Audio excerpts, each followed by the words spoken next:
পবিত্র বাইবেল থেকে দানিয়েলের পুস্তকের প্রথম অধ্যায়টি পাঠ করছি। দানিয়েল ও তাঁহার ৩ বন্ধু। যিহুদা রাজ যিহোয়াকিমের রাজত্বের ৩য় বৎসরে বাবেল রাজ নবুকদনেচ্ছর জেরুসালেমে আসিয়া নগর অবরোধ করিলেন। আর প্রভু তাঁহার হস্তে যিহুদা রাজ যিহোয়াকিমকে এবং ঈশ্বরের গৃহের কতকগুলি পাত্র সমর্পণ করিলেন। আর তিনি সেইগুলি সিনিয়র দেশে আপন দেবালয়ে লইয়া গেলেন এবং পাত্রগুলি আপন দেবের ভাণ্ডার গৃহে রাখিলেন। পরে রাজা আপন নপুংসকগণের অধ্যক্ষ অস্পনসকে বলিয়া দিলেন, যেন তিনি ইসরায়েল সন্তানদের মধ্যে বিশেষত রাজবংশের ও প্রধান বর্গের মধ্যে কয়েকজন যুবককে আনয়ন করেন, যাহারা নিষ্কলঙ্ক, সুন্দর ও সমুদয় বিদ্যায় তৎপর, বুদ্ধিতে বিচক্ষণ, জ্ঞানে বিজ্ঞ ও রাজপ্রাসাদে দাঁড়াইবার যোগ্য। আর যেন তিনি তাহাদিগকে কলদীয়দের গ্রন্থ ও ভাষা শিক্ষা দেন। পরে রাজা নিরূপণ করিলেন যে, তাহাদের জন্য রাজার আহার্য দ্রব্য ও তাঁহার পানীয় দ্রাক্ষারস হইতে প্রতিদিনের অংশ দিতে এবং তাহাদিগকে ৩ বৎসর পরিপোষণ করিতে হইবে, যেন সেই সময়ের শেষে তাহারা রাজার নিকটে দাঁড়াইতে পারে। তাহাদের মধ্যে যিহুদা বংশীয় দানিয়েল, হনানীয়, মিশায়েল ও অসরীয় ছিলেন। আর নপুংসকগণের অধ্যক্ষ তাঁহাদের নাম রাখিলেন, তিনি দানিয়েলকে বেল্তশৎসর, হনানীয়কে শদ্রক, মিশায়েলকে মৈশক ও অসরীয়কে অবেদনগো নাম দিলেন। কিন্তু দানিয়েল মনে স্থির করিলেন যে, তিনি রাজার আহার্য দ্রব্যে ও তাঁহার পানীয় দ্রাক্ষারসে আপনাকে অশুচি করিবেন না। এই জন্য আপনাকে যেন অশুচি করিতে না হয়, এই অনুমতি নপুংসকগণের অধ্যক্ষের কাছে প্রার্থনা করিলেন। তখন ঈশ্বর সেই নপুংসকগণের অধ্যক্ষের কাছে দানিয়েলকে অনুগ্রহের ও করুণার পাত্র করিলেন। তাহাতে নপুংসকগণের অধ্যক্ষ দানিয়েলকে উত্তর করিলেন, আমি আমার প্রভু মহারাজকে ভয় করি। তিনি তোমাদের ভক্ষ্য ও পানীয় দ্রব্য নিরূপণ করিয়াছেন। তিনি তোমাদের সমবয়স্ক যুবকগণের মুখ অপেক্ষা তোমাদের মুখ কেন শুষ্ক দেখিবেন? ইহাতে তোমরা রাজার নিকটে আমার মস্তক সংশয়স্থল করিবে। পরে নপুংসকগণের অধ্যক্ষ দানিয়েল, হনানীয়, মিশায়েল ও অসরীয়ের উপরে যে গৃহাধ্যক্ষকে নিযুক্ত করিয়াছিলেন, তাহাকে দানিয়েল কহিলেন, আপনি অনুগ্রহ করিয়া 10 দিন আপনার দাসদের পরীক্ষা করুন, ভোজন পান করিবার নিমিত্ত আমাদিগকে সবজি ও জল দিতে আজ্ঞা হোক। পরে আপনার সম্মুখে আমাদের কান্তির এবং রাজকীয় ভক্ষভোগী যুবকগণের কান্তির পরীক্ষা হোক। পরে আপনি যেমন দেখিবেন, তদনুসারে আপনার এই দাসদের সহিত ব্যবহার করিবেন। তখন তিনি তাহাদের এই কথায় কর্ণপাত করিয়া 10 দিন পর্যন্ত তাহাদের পরীক্ষা করিলেন। 10 দিন অন্তে দেখা গেল, রাজকীয় ভক্ষভোগী সকল যুবক অপেক্ষা ইহাঁরা সুরূপ ও মাংসল। এই জন্য গৃহাধ্যক্ষ তাহাদের ঐ আহার্য দ্রব্য ও পানীয় দ্রাক্ষারস রহিত করিয়া তাহাদিগকে সবজি দিতে থাকিলেন। আর ঈশ্বর সেই 4 জন যুবককে সমস্ত গ্রন্থে ও বিদ্যায় জ্ঞান ও পারদর্শিতা দিলেন। আর সমস্ত দর্শন ও স্বপ্ন কথায় দানিয়েল বুদ্ধিমান হইলেন। পরে রাজা যে সময়ের শেষে সকলকে আনিবার কথা বলিয়া দিয়াছিলেন, সেই সময় উত্তীর্ণ হইলে নপুংসকগণের অধ্যক্ষ তাহাদিগকে নবুকদনেচ্ছরের সম্মুখে উপস্থিত করিলেন। তখন রাজা তাঁহাদের সহিত আলাপ করিলেন, আর তাঁহাদের মধ্যে দানিয়েল, হনানীয়, মিশায়েল ও অসরীয় এই কয়েক জনের সমকক্ষ কাহাকেও দেখিতে পাওয়া গেল না। এই জন্য তাঁহারা রাজার সম্মুখে দণ্ডায়মান হইলেন। আর জ্ঞান ও বুদ্ধি সংক্রান্ত যে কোনো কথা রাজা তাহাদিগকে জিজ্ঞাসা করিলেন, তদ্বিষয়ে তাঁহার সমগ্র রাজ্যস্থ সমুদয় মন্ত্রবেত্তা ও গণক হইতে তাহাদিগকে 10 গুণ অধিক বিজ্ঞ দেখিতে পাইলেন। দানিয়েল কোরশ রাজার প্রথম বৎসর পর্যন্ত থাকিলেন।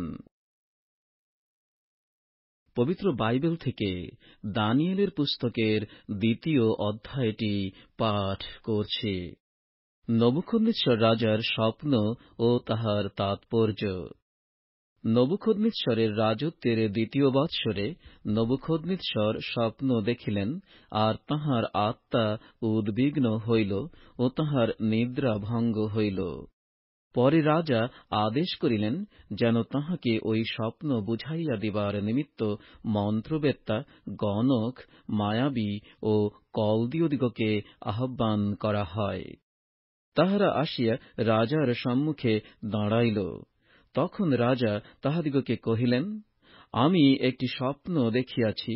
সেই স্বপ্ন বুঝিবার জন্য আমার আত্মা উদ্বিগ্ন হইয়াছে। তখন কলদীয়েরা রাজাকে বলিল অরামীয় ভাষা, মহারাজ চিরজীবী হউন, আপনার এই দাসদিগকে স্বপ্নটি বলুন, আমরা তাৎপর্য জানাইব। রাজা উত্তর করিয়া কলদীয়দিগকে কহিলেন, আমার এই আদেশ বাক্য বাহির হইয়াছে, তোমরা যদি সেই স্বপ্ন ও স্বপ্নের তাৎপর্য আমাকে জ্ঞাত না করো, তবে খণ্ড বিখণ্ড হইবে এবং তোমাদের গৃহ সকল সারের ঢিবি করা যাইবে।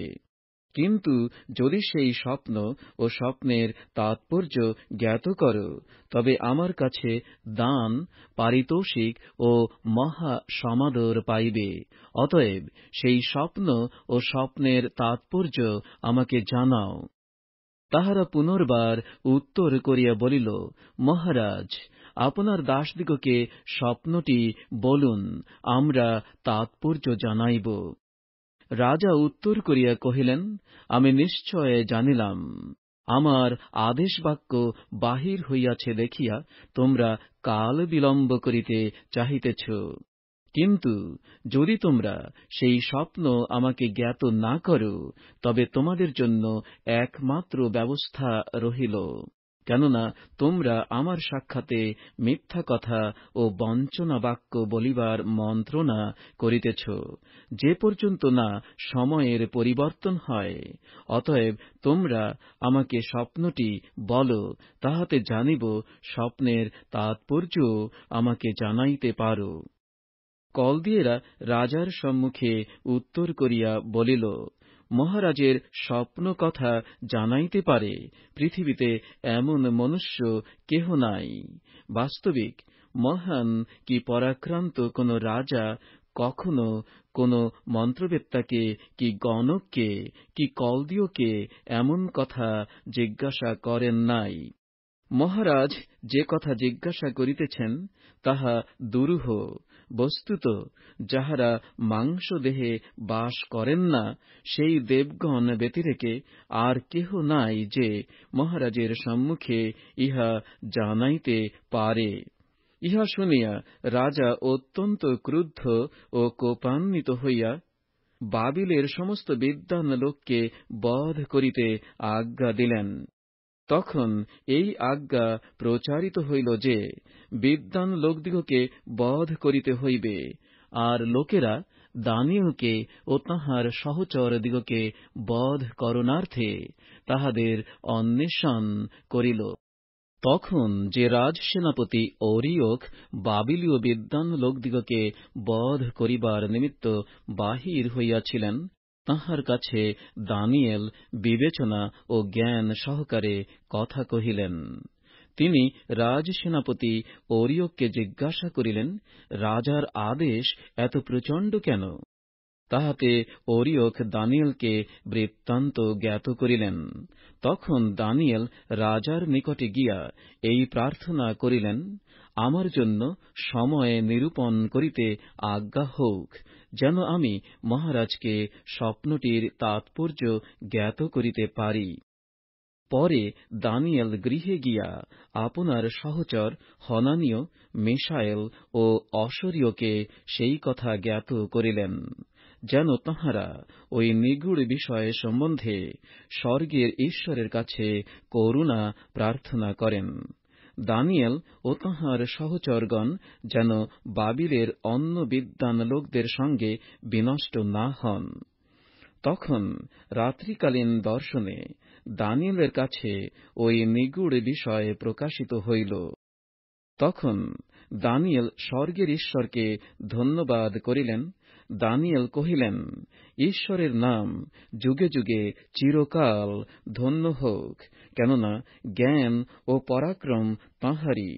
তিনি কাল ও ঋতু পরিবর্তন করেন, রাজাদিগকে পদভ্রষ্ট করেন ও রাজাদিগকে পদস্থ করেন। তিনি জ্ঞানীদিগকে জ্ঞান দেন, বিবেচকদিগকে বিবেচনা দেন। তিনি গভীর ও গুপ্ত বিষয় প্রকাশ করেন। অন্ধকারে যাহা আছে তাহা তিনি জানেন, এবং তাঁহার কাছে জ্যোতি বাস করে। হে আমার পিতৃপুরুষদের ঈশ্বর, আমি তোমার ধন্যবাদ ও প্রশংসা করি। তুমি আমাকে জ্ঞান ও সামর্থ্য দিয়াছ। আমরা তোমার কাছে যাহা চাহিয়াছিলাম তাহা আমাকে এখন জানাইলে। তুমি রাজার স্বপ্ন আমাদিগকে জানাইলে। এই কারণ দানিয়েল সেই ওরিয়কের নিকটে প্রবেশ করিলেন, যাহাকে রাজা বাবিলের বিদ্বান লোকদিগকে বধ করিতে নিযুক্ত করিয়াছিলেন। তিনি গিয়া তাহাকে এইরূপ কহিলেন, আপনি বাবিলের বিদ্বান লোকদিগকে বধ করিবেন না, রাজার নিকটে আমাকে লইয়া চলুন, আমি রাজাকে তাৎপর্য জ্ঞাত করিব। তখন ওরিয়ক সত্বর দানিয়েলকে রাজার নিকটে লইয়া গেলেন, আর রাজাকে এই কথা কহিলেন, নির্বাসিত যিহুদীদের মধ্যে এই এক ব্যক্তিকে পাইলাম, ইনি মহারাজকে তাৎপর্য জ্ঞাত করিবেন। রাজা বেলতশৎসর নামে আখ্যাত দানিয়েলকে জিজ্ঞাসা করিলেন, আমি যে স্বপ্ন দেখিয়াছি, সেই স্বপ্ন ও তাহার তাৎপর্য তুমি কি আমাকে জানাইতে পারো? দানিয়েল রাজার সাক্ষাতে উত্তর করিয়া কহিলেন, মহারাজ, যে নিগূঢ় কথা জিজ্ঞাসা করিয়াছেন, তাহা বিদ্বান কি গণক কি মন্ত্রবেত্তা কি জ্যোতির্বেত্তারা মহারাজকে জানাইতে পারে না, কিন্তু ঈশ্বর স্বর্গে আছেন, তিনি নিগূঢ় বিষয়ে প্রকাশ করেন, আর উত্তরকালে যাহা যাহা ঘটিবে তাহা তিনি মহারাজ নবুখদ্নেসরকে জানাইয়াছেন। আপনার স্বপ্ন এবং শয্যার উপরে আপনার মনের দর্শন এই। হে মহারাজ, শয্যার উপরে আপনার মনে এই চিন্তা উৎপন্ন হইয়াছিল যে, ইহার পরে কি হইবে, আর যিনি নিগূঢ় বিষয়ে প্রকাশ করেন, তিনি আপনাকে ভাবী ঘটনা জানাইয়াছেন। পরন্তু আমার সম্বন্ধে ইহা বক্তব্য, অন্য কোন জীবিত লোক অপেক্ষা আমার অধিক জ্ঞান আছে বলিয়া যে আমার কাছে এই নিগূঢ় বিষয় প্রকাশিত হইল তাহা নয়, কিন্তু অভিপ্রায় এই, যেন মহারাজকে তাৎপর্য জ্ঞাত করা যায়, আর আপনি যেন আপনার মনের চিন্তা বুঝিতে পারেন। হে মহারাজ, আপনি দৃষ্টিপাত করিয়াছিলেন, আর দেখুন, এক প্রকাণ্ড প্রতিমা, সেই প্রতিমা বৃহৎ এবং অতিশয় তেজবিশিষ্ট। তাহা আপনার সম্মুখে দাঁড়াইয়াছিল, আর তাহার দৃশ্য ভয়ঙ্কর। সেই প্রতিমার বৃত্তান্ত এই, তাহার মস্তক সুবর্ণময়, তাহার বক্ষ ও বাহু রৌপ্যময়, তাহার উদর ও উরুদেশ পিত্তলময়, তাহার জঙ্ঘা লৌহময়, এবং তাহার চরণ কিছু লৌহময় ও কিছু মৃত্তিকাময় ছিল। আপনি দৃষ্টিপাত করিতে থাকিলেন, শেষে বিনা হস্তে খনিত এক প্রস্তর সেই প্রতিমার লৌহ ও মৃন্ময় দুই চরণে আঘাত করিয়া সেইগুলি চূর্ণ করিল। তখন সেই লৌহ, মৃত্তিকা, পিত্তল, রৌপ্য ও সুবর্ণ একসঙ্গে চূর্ণ হইয়া গ্রীষ্মকালীন খামারের তুষের ন্যায় হইল, আর বায়ু সে সকল উড়াইয়া লইয়া গেল। তাহাদের জন্য আর কোথাও স্থান পাওয়া গেল না। আর যে প্রস্তরখানি ওই প্রতিমাকে আঘাত করিয়াছিল, তাহা বাড়িয়া মহাপর্বত হইয়া উঠিল এবং সমস্ত পৃথিবী পূর্ণ করিল। স্বপ্নটি এই। এখন আমরা মহারাজের সাক্ষাতে ইহার তাৎপর্য জ্ঞাত করি। হে মহারাজ, আপনি রাজাধিরাজ, স্বর্গের ঈশ্বর আপনাকে রাজ্য, ক্ষমতা, পরাক্রম ও মহিমা দিয়াছেন। আর যে কোনো স্থানে মনুষ্য সন্তানগণ বাস করে, সেই স্থানে তিনি মাঠের পশু ও আকাশের পক্ষীগণকে আপনার হস্তে সমর্পণ করিয়াছেন এবং তাহাদের সকলের উপরে আপনাকে কর্তৃত্ব দিয়াছেন। আপনিই সেই স্বর্ণময় মস্তক। আপনার পশ্চাতে আপনা হইতে ক্ষুদ্র আর এক রাজ্য উঠিবে। তাহার পরে পিত্তলময় তৃতীয় এক রাজ্য উঠিবে। তাহা সমস্ত পৃথিবীর উপরে কর্তৃত্ব করিবে। আর চতুর্থ রাজ্য লৌহবৎ দৃঢ় হইবে। কারণ লৌহ যেমন সমস্ত দ্রব্য চূর্ণ করে ও পাড়িয়া ফেলে, লৌহ যেমন এই সকল চূর্ণ করে, তদ্রূপ সেই রাজ্য সকলই ভাঙিয়া চূর্ণ করিবে। আর আপনি দেখিয়াছেন দুই চরণ ও চরণের অঙ্গুলি সকল, কিছু কুম্ভকারের মৃত্তিকার ও কিছু লৌহের, ইহাতে বিভক্ত রাজ্য বোঝায়। কিন্তু সেই রাজ্যে লৌহের দৃঢ়তা থাকিবে, কেননা আপনি কর্দমে মিশ্রিত লৌহ দেখিয়াছেন। আর চরণের অঙ্গুলি সকল যেরূপ কিছু লৌহময় ও কিছু মৃন্ময় ছিল, তদ্রূপ রাজ্যের একাংশ দৃঢ় এবং একাংশ ভঙ্গুর হইবে। আর আপনি যেমন দেখিয়াছেন লৌহ কর্দমে মিশ্রিত হইয়াছে, তদ্রূপ সেই লোকেরা মনুষ্যের বীর্যে পরস্পর মিশ্রিত হইবে। কিন্তু যেমন লৌহ মৃত্তিকার সহিত মিশ্রিত হয় না, তদ্রূপ তাহারা পরস্পর মিশ্রিত থাকিবে না। আর সেই রাজগণের সময়ে স্বর্গের ঈশ্বর এক রাজ্য স্থাপন করিবেন, তাহা কখনো বিনষ্ট হইবে না, এবং সেই রাজত্ব অন্য জাতির হস্তে সমর্পিত হইবে না। তাহা ওই সকল রাজ্য চূর্ণ ও বিনষ্ট করিয়া আপনি চিরস্থায়ী হইবে। কারণ আপনি তো দেখিয়াছেন, পর্বত হইতে একখানি প্রস্তর বিনা হস্তে খনিত হইল এবং ওই লৌহ, পিত্তল, মৃত্তিকা, রৌপ্য ও সুবর্ণকে চূর্ণ করিল।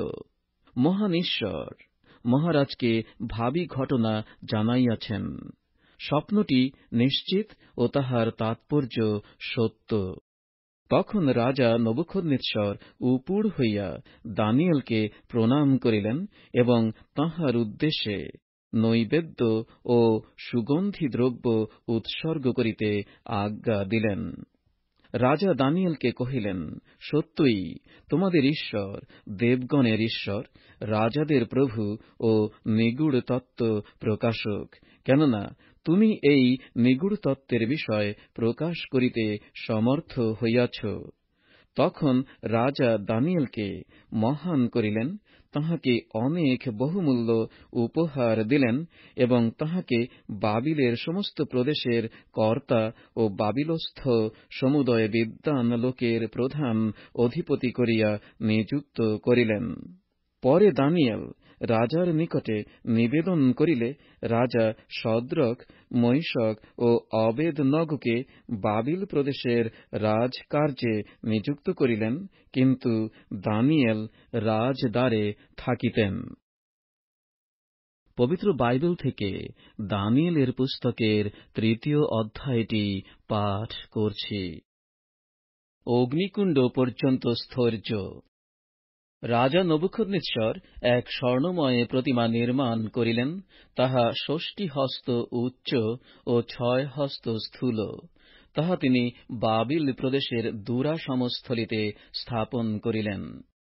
আর রাজা নবুখদ্নেচ্ছর সেই যে প্রতিমা স্থাপন করিয়াছিলেন, তাহার প্রতিষ্ঠা করিতে আসিবার জন্য ক্ষিতিপাল, প্রতিনিধি ও দেশাধ্যক্ষগণকে, মহাবিচারকর্তা, কোষাধ্যক্ষ, ব্যবস্থাপক ও অধিপতিগণকে এবং প্রদেশসমূহের সমস্ত শাসনকর্তাকে একত্র করিতে রাজা নবুখদ্নেচ্ছর লোক প্রেরণ করিলেন। তখন ক্ষিতিপালগণ, প্রতিনিধিগণ, দেশাধ্যক্ষগণ, মহাবিচারকর্তৃগণ, কোষাধ্যক্ষগণ, ব্যবস্থাপকগণ ও অধিপতিগণ এবং প্রদেশসমূহের সমস্ত শাসনকর্তা রাজা নবুখদ্নেচ্ছরের স্থাপিত সেই প্রতিমার প্রতিষ্ঠা করিবার জন্য একত্র হইলেন। পরে তাঁহারা নবুখদ্নেচ্ছরের স্থাপিত প্রতিমার সম্মুখে দাঁড়াইলেন। তখন ঘোষক উচ্চস্বরে কহিলেন, হে লোকবৃন্দ, জাতিগণ ও নানা ভাষাবিদগণ, তোমাদের প্রতি এই আজ্ঞা দত্ত হইতেছে, যে সময়ে তোমরা শৃঙ্গ, বংশী, বীণা, চতুস্তন্ত্রী, পরিবাদিনী ও মৃদঙ্গ প্রভৃতি সর্বপ্রকার যন্ত্রের বাদ্য শুনিবে, তৎকালে রাজা নবুখদ্নেচ্ছরের স্থাপিত স্বর্ণময় প্রতিমার সম্মুখে উপুড় হইয়া প্রণাম করিবে। যে কোন ব্যক্তি উপুড় হইয়া প্রণাম না করিবে, সে তদ্দণ্ডেই প্রজ্বলিত অগ্নিকুণ্ডে নিক্ষিপ্ত হইবে। অতএব সমস্ত লোক যখন শৃঙ্গ, বংশী, বীণা, চতুস্তন্ত্রী ও পরিবাদিনী প্রভৃতি সর্বপ্রকার যন্ত্রের বাদ্য শুনিল, তখন সমস্ত লোকবৃন্দ, জাতি ও ভাষাবাদী উপুড় হইয়া রাজা নবুখদ্নেচ্ছরের স্থাপিত স্বর্ণময় প্রতিমাকে প্রণাম করিল। সেই সময়ে কতকগুলি কলদীয় নিকটে আসিয়া যিহুদীদের উপরে দোষারোপ করিল। তাহারা রাজা নবুখদ্নেচ্ছরের কাছে এই কথা কহিল, হে রাজন, চিরজীবী হউন। হে রাজন, আপনি এই আজ্ঞা করিয়াছেন, যে কেহ শৃঙ্গ, বংশী, বীণা, চতুস্তন্ত্রী, পরিবাদিনী ও মৃদঙ্গ প্রভৃতি সর্বপ্রকার যন্ত্রের বাদ্য শুনিবে, সে উপুড় হইয়া ঐ স্বর্ণময় প্রতিমাকে প্রণাম করিবে। যে কোন ব্যক্তি উপুড় হইয়া প্রণাম না করিবে, সে প্রজ্বলিত অগ্নিকুণ্ডে নিক্ষিপ্ত হইবে। বাবিল প্রদেশের রাজকর্মে আপনার নিযুক্ত কয়েকজন যিহুদী আছে, শদ্রক, মৈশক ও অবেদনগো। হে রাজন, সেই ব্যক্তিরা আপনাকে মানে নাই, তাহারা আপনার দেবগণের সেবা করে না, এবং আপনি যে স্বর্ণময় প্রতিমা স্থাপন করিয়াছেন, তাহাকেও প্রণাম করে না। তখন নবুখদ্নেচ্ছর ক্রোধে ও কোপে শদ্রক, মৈশক ও অবেদনগোকে আনিতে আদেশ করিলেন। তাহাতে তাঁহারা রাজার সম্মুখে আনিত হইলেন। নবুখদ্নেচ্ছর তাঁহাদিগকে কহিলেন, হে শদ্রক, মৈশক ও অবেদনগো, এই কি তোমাদের সংকল্প যে আমার দেবতার সেবা করিবে না, আমার স্থাপিত স্বর্ণময় প্রতিমাকে প্রণাম করিবে না? এখনো যদি তোমরা শৃঙ্গ, বংশী, বীণা, চতুস্তন্ত্রী, পরিবাদিনী ও মৃদঙ্গ প্রভৃতি সর্বপ্রকার যন্ত্রের বাদ্য শুনিবা মাত্র আমার নির্মিত স্বর্ণ প্রতিমাকে উপুড় হইয়া প্রণাম করিতে প্রস্তুত হও, ভালোই। কিন্তু যদি প্রণাম না করো, তবে সেই দণ্ডেই প্রজ্বলিত অগ্নিকুণ্ডে নিক্ষিপ্ত হইবে। আর এমন দেবতা কে যে আমার হস্ত হইতে তোমাদিগকে উদ্ধার করিবে? শদ্রক, মৈশক ও অবেদনগো রাজাকে উত্তর করিলেন, হে নবুখদ্নেচ্ছর, আপনাকে এই কথার উত্তর দেওয়া আমাদের পক্ষে নিষ্প্রয়োজন। যদি হয়, আমরা যাহার সেবা করি, আমাদের সেই ঈশ্বর আমাদিগকে প্রজ্বলিত অগ্নিকুণ্ড হইতে উদ্ধার করিতে সমর্থ আছেন। আর হে রাজন, তিনি আপনার হস্ত হইতে আমাদিগকে উদ্ধার করিবেন। আর যদি নাও হয়, তবু হে রাজন, আপনি জানিবেন, আমরা আপনার দেবগণের সেবা করিব না, এবং আপনার স্থাপিত স্বর্ণ প্রতিমাকে প্রণাম করিব না। তখন নবুখদ্নেচ্ছর ক্রোধে পরিপূর্ণ হইলেন এবং শদ্রক, মৈশক ও অবেদনগোর বিরুদ্ধে তাঁহার মুখ বিকটাকার হইল। তিনি বলিয়া দিলেন ও আদেশ করিলেন, অগ্নিকুণ্ড যে পরিমাণে উত্তপ্ত আছে, তাহা অপেক্ষা যেন 7 গুণ অধিক উত্তপ্ত করা হয়। আর তিনি আপন সৈন্যের মধ্যে কতকগুলি বীর্যবান পুরুষকে আজ্ঞা দিলেন, যেন তাহারা শদ্রক, মৈশক ও অবেদনগোকে বাঁধিয়া প্রজ্বলিত অগ্নিকুণ্ডে নিক্ষেপ করে। তখন ঐ পুরুষেরা আপন আপন জামা, আংরাখা, পরিচ্ছদ প্রভৃতি বস্ত্রশুদ্ধ বদ্ধ হইলেন এবং প্রজ্বলিত অগ্নিকুণ্ড মধ্যে নিক্ষিপ্ত হইলেন।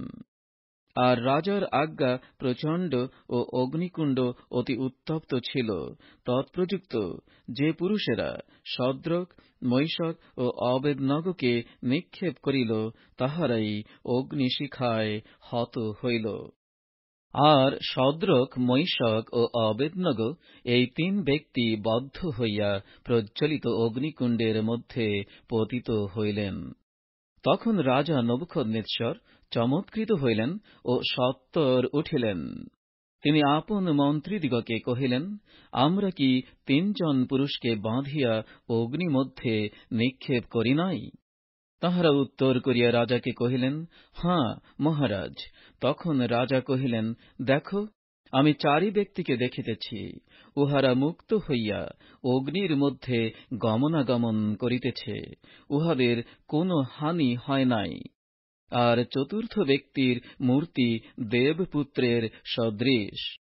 তখন নবুখদ্নেচ্ছর সেই প্রজ্বলিত অগ্নিকুণ্ডের দুয়ারের কাছে গিয়া কহিলেন, হে পরাৎপর ঈশ্বরের দাস শদ্রক, মৈশক ও অবেদনগো, বাহির হইয়া আইসো। তখন শদ্রক, মৈশক ও অবেদনগো অগ্নির মধ্য হইতে বাহির হইয়া আসিলেন। পরে ক্ষিতিপাল, প্রতিনিধি, দেশাধ্যক্ষ ও রাজমন্ত্রীগণ একত্র হইয়া ঐ 3 ব্যক্তিকে নিরীক্ষণ করিয়া দেখিলেন, অগ্নি তাহাদের শরীরের উপর কিছুই শক্তি প্রকাশ করে নাই, তাহাদের মস্তকের কেশও দগ্ধ হয় নাই, বস্ত্রও বিকৃত হয় নাই, এবং তাহাদের গায়ে অগ্নির গন্ধও নাই। তখন নবুখদ্নেচ্ছর এই কথা কহিলেন, ধন্য শদ্রকের, মৈশকের ও অবেদনগোর ঈশ্বর! তিনি আপন দূত প্রেরণ করিয়া তাঁহার সেই দাসদিগকে উদ্ধার করিলেন, যাহারা তাহাতে বিশ্বাস করিয়াছে, রাজার আজ্ঞা লঙ্ঘন করিয়াছে এবং আপনাদের ঈশ্বর ব্যতিরেকে যেন অন্য কোন দেবের সেবা ও পূজা করিতে না হয়, সেই জন্য আপন আপন শরীর দিয়াছে।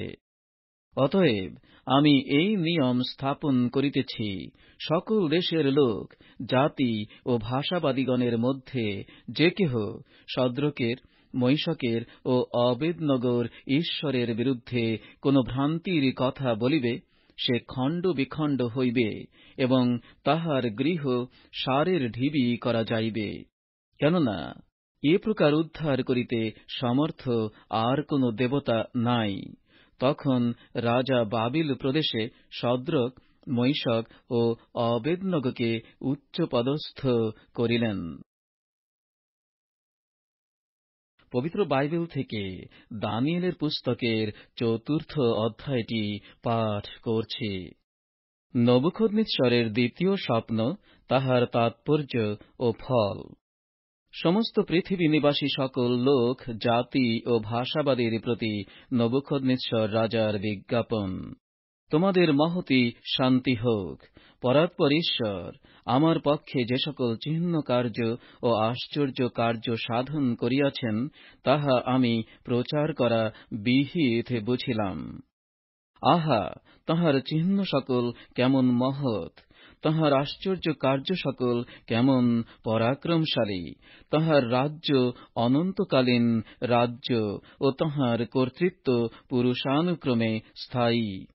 আমি নবুখদ্নেচ্ছর আপন গৃহে শান্তিযুক্ত ও আপন প্রাসাদে তেজস্বী ছিলাম।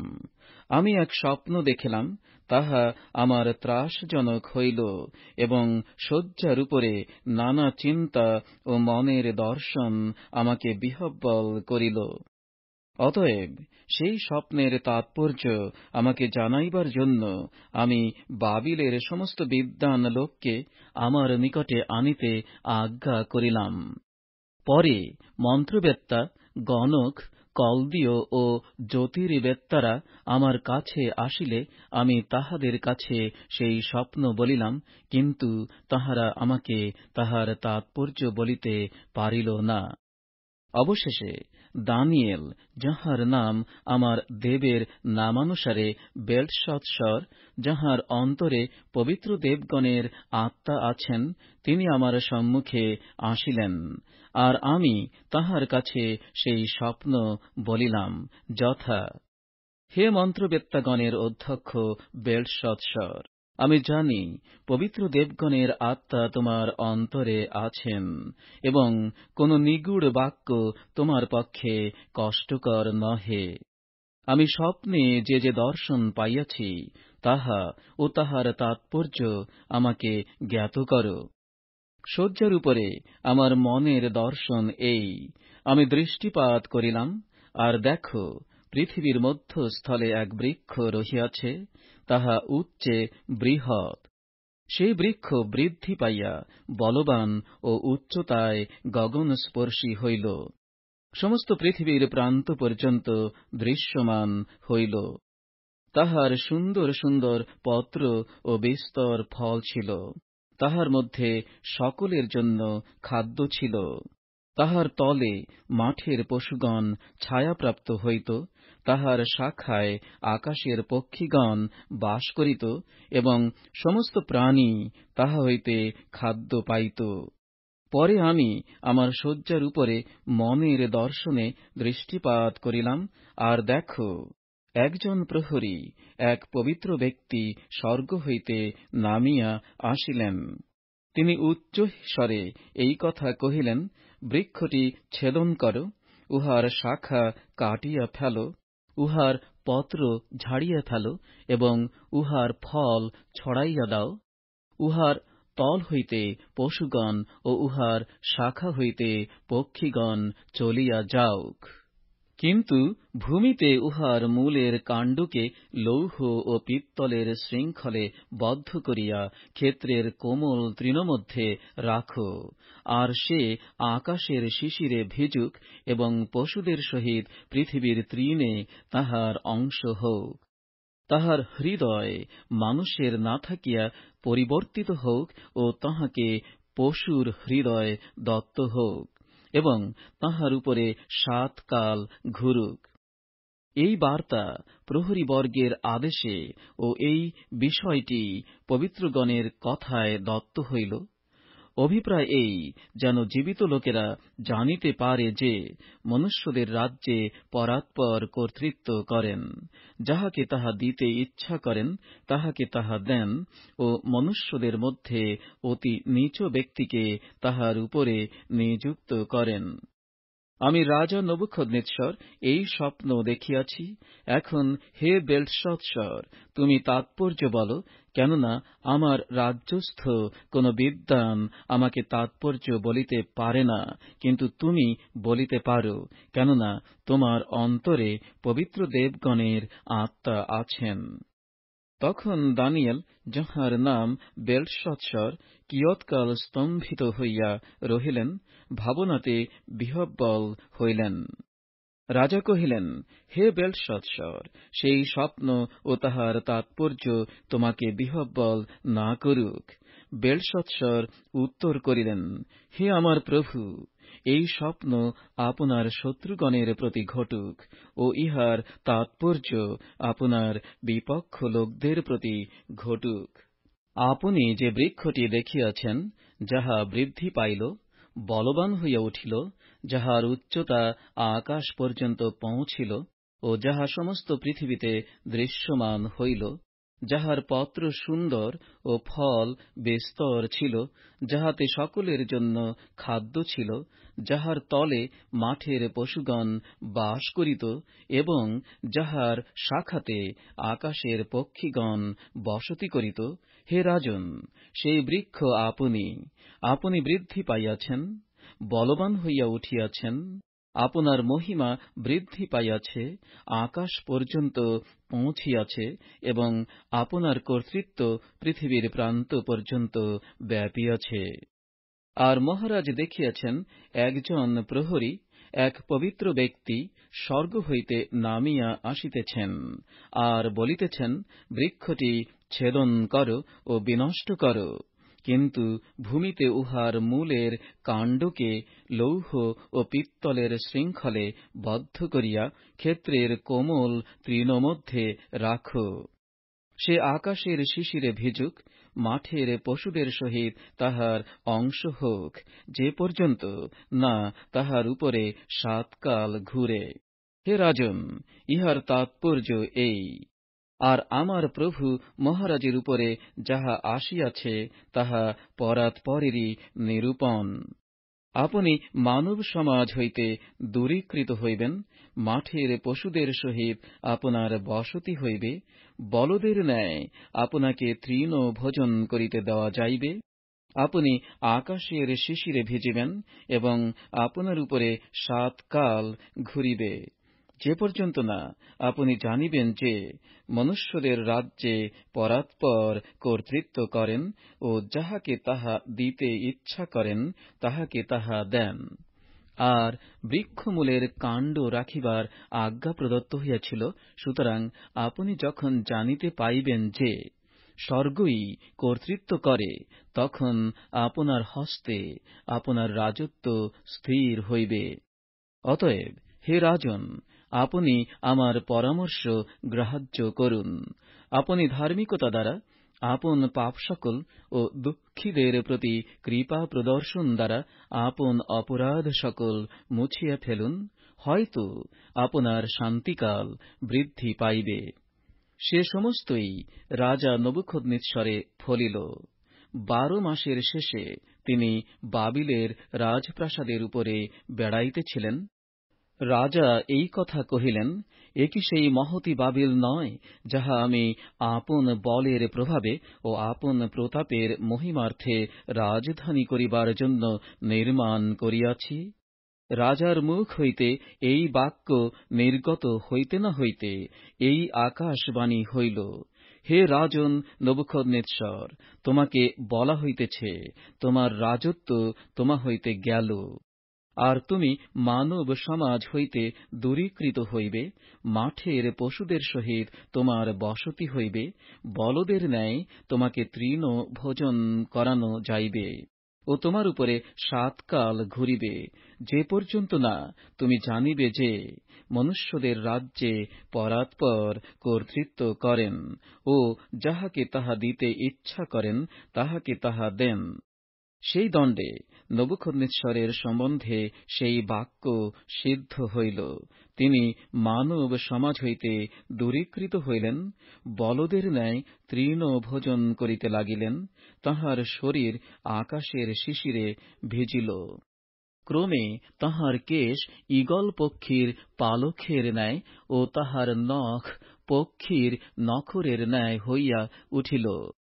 আর সেই সময়ের শেষে আমি নবুখদ্নেচ্ছর স্বর্গের দিকে চক্ষু তুলিলাম, ও আমার বুদ্ধি আমাতে ফিরিয়া আসিল। তাহাতে আমি পরাৎপরের ধন্যবাদ করিলাম, এবং অনন্তজীবী ঈশ্বরের প্রশংসা ও সমাদর করিলাম, কারণ তাঁহার কর্তৃত্ব অনন্তকালীন কর্তৃত্ব, ও তাঁহার রাজ্য পুরুষানুক্রমে স্থায়ী। আর পৃথিবী নিবাসীগণ সকলে অবস্তুবৎ গণ্য। তিনি স্বর্গীয় বাহিনীর ও পৃথিবী নিবাসীদের মধ্যে আপন ইচ্ছানুসারে কার্য করেন, এবং এমন কেহ নাই যে তাঁহার হস্ত থামাইয়া দিবে, কিংবা তাঁহাকে বলিবে, তুমি কি করিতেছ? সেই সময়ে আমার বুদ্ধি আমাতে ফিরিয়া আসিল এবং আমার রাজ্যের গৌরবার্থে আমার প্রতাপ ও তেজ আমাতে ফিরিয়া আসিল। আর আমার মন্ত্রীগণ ও আমার মহল্লোক সকল আমার অন্বেষণ করিল এবং আমি আপন রাজ্যে পুনঃ স্থাপিত হইলাম ও আমার মহিমা অতিশয় বৃদ্ধি পাইল। এখন আমি নবুখদ্নেচ্ছর সেই স্বর্গরাজের প্রশংসা, প্রতিষ্ঠা ও সমাদর করিতেছি, কেননা তাঁহার সমস্ত ক্রিয়া সত্য ও তাঁহার পথ সকল ন্যায্য। আর যাহারা সগর্বে চলে, তিনি তাহাদিগকে খর্ব করিতে পারেন। পবিত্র বাইবেল থেকে দানিয়েলের পুস্তকের ৫ম অধ্যায়টি পাঠ করছি। বেলশৎসর রাজার ভোজ ও বাবিল রাজ্যের পতন। রাজা বেলশৎসর আপনার সহস্র মহল্লোকের নিমিত্ত মহাভোজ প্রস্তুত করিলেন এবং সেই সহস্রের সাক্ষাতে দ্রাক্ষারস পান করিলেন। দ্রাক্ষারসের স্বাদ গ্রহণ করিতে করিতে বেলশৎসর আজ্ঞা করিলেন, আমার পিতা নবুখদ্নেশ্বর যেরুশালেমস্থ মন্দির হইতে যে সকল স্বর্ণের ও রৌপ্যের পাত্র লইয়া আসিয়াছিলেন, সে সকল আনিত হউক, যেন রাজা ও তাঁহার মহল্লোকেরা, তাঁহার পত্নীগণ ও তাঁহার উপপত্নীগণ সেই সকল পাত্রে পান করিতে পারেন। তখন ঈশ্বরের যেরুশালেমস্থ গৃহমন্দির হইতে আনিত ওই সুবর্ণ পাত্র সকল লইয়া আসা হইল। আর রাজা ও তাঁহার মহল্লোকেরা, তাঁহার পত্নীগণ ও তাঁহার উপপত্নীগণ সেই সকল পাত্রে পান করিলেন। তাঁহারা দ্রাক্ষারস পান করিতে করিতে সুবর্ণময়, রৌপ্যময়, পিত্তলময়, লৌহময়, কাষ্ঠময় ও প্রস্তরময় দেবগণের প্রশংসা করিতে লাগিলেন। সেই দণ্ডে মনুষ্য হস্তের অঙ্গুলিকলাপ আসিয়া রাজপ্রাসাদের ভিত্তির প্রলেপের উপরে দীপাধারের সম্মুখে লিখিতে লাগিল, এবং যে হস্তাগ্র লিখিতেছিল তাহা রাজা দেখিলেন। তখন রাজার মুখ বিবর্ণ হইল, তিনি ভাবনাতে বিহ্বল হইলেন। তাঁহার কটিদেশের গ্রন্থি শিথিল হইয়া পড়িল এবং তাঁহার জানুতে জানু ঠেকিতে লাগিল। রাজা উচ্চস্বরে গণক, কলদীয় ও জ্যোতির্বেত্তাদিগকে আনিতে আজ্ঞা করিলেন। রাজা বাবিলের বিদ্বানদিগকে কহিলেন, যে কোন ব্যক্তি এই লেখা পড়িয়া ইহার তাৎপর্য আমাকে জানাইবে, সে বেগুনিয়া বস্ত্রে বস্ত্রান্বিত হইবে, তাহার কণ্ঠে সুবর্ণের হার দত্ত হইবে এবং সে রাজ্যে তৃতীয় কর্তা হইবে। তখন রাজার বিদ্বান লোকেরা ভিতরে আসিল, কিন্তু সেই লেখা পড়িতে কিংবা রাজাকে তাহার তাৎপর্য জানাইতে পারিল না। তখন বেলশৎসর রাজা অতিশয় বিহ্বল হইলেন, তাঁহার মুখ বিবর্ণ হইল ও তাঁহার মহল্লোকেরা উদ্বিগ্ন হইলেন। রাজার ও তাঁহার মহল্লোকদের সেই কথা শুনিয়া রানী ভোজনশালায় আসিলেন। রানী বলিলেন, হে রাজন, চিরজীবী হউন, ভাবনাতে বিহ্বল হইবেন না এবং মুখ বিবর্ণ হইতে দিবেন না। আপনার রাজ্যের মধ্যে এক ব্যক্তি আছেন, তাঁহার অন্তরে পবিত্র দেবগণের আত্মা আছেন। আপনার পিতার সময়ে তাঁহার মধ্যে দীপ্তি, বুদ্ধি, কৌশল ও দেবগণের জ্ঞানের তুল্য জ্ঞান লক্ষিত হইয়াছিল। এবং আপনার পিতা রাজা নবুখদ্নেচ্ছর, রাজন, আপনার পিতা তাঁহাকে মন্ত্রবেত্তাদের, গণকদের, কলদীয়দের ও জ্যোতির্বেত্তাদের প্রধান করিয়া নিযুক্ত করিয়াছিলেন। কেননা উৎকৃষ্ট আত্মা, জ্ঞান, বুদ্ধি, কৌশল এবং স্বপ্নের তাৎপর্য বলিবার, গূঢ়বাক্য প্রকাশ করিবার ও সন্দেহ ভঞ্জন করিবার ক্ষমতা সেই দানিয়েলে পাওয়া গিয়াছিল, যাহাকে রাজা বেলশৎসর নাম দিয়াছিলেন।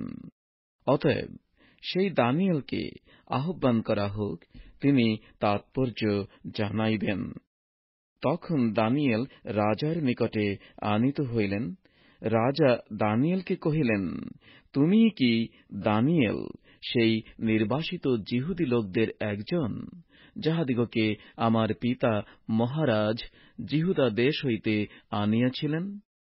তোমার বিষয়ে আমি শুনিতে পাইয়াছি যে তোমার অন্তরে দেবগণের আত্মা আছেন, এবং দীপ্তি, বুদ্ধি, কৌশল ও উৎকৃষ্ট জ্ঞান তোমার মধ্যে লক্ষিত হয়।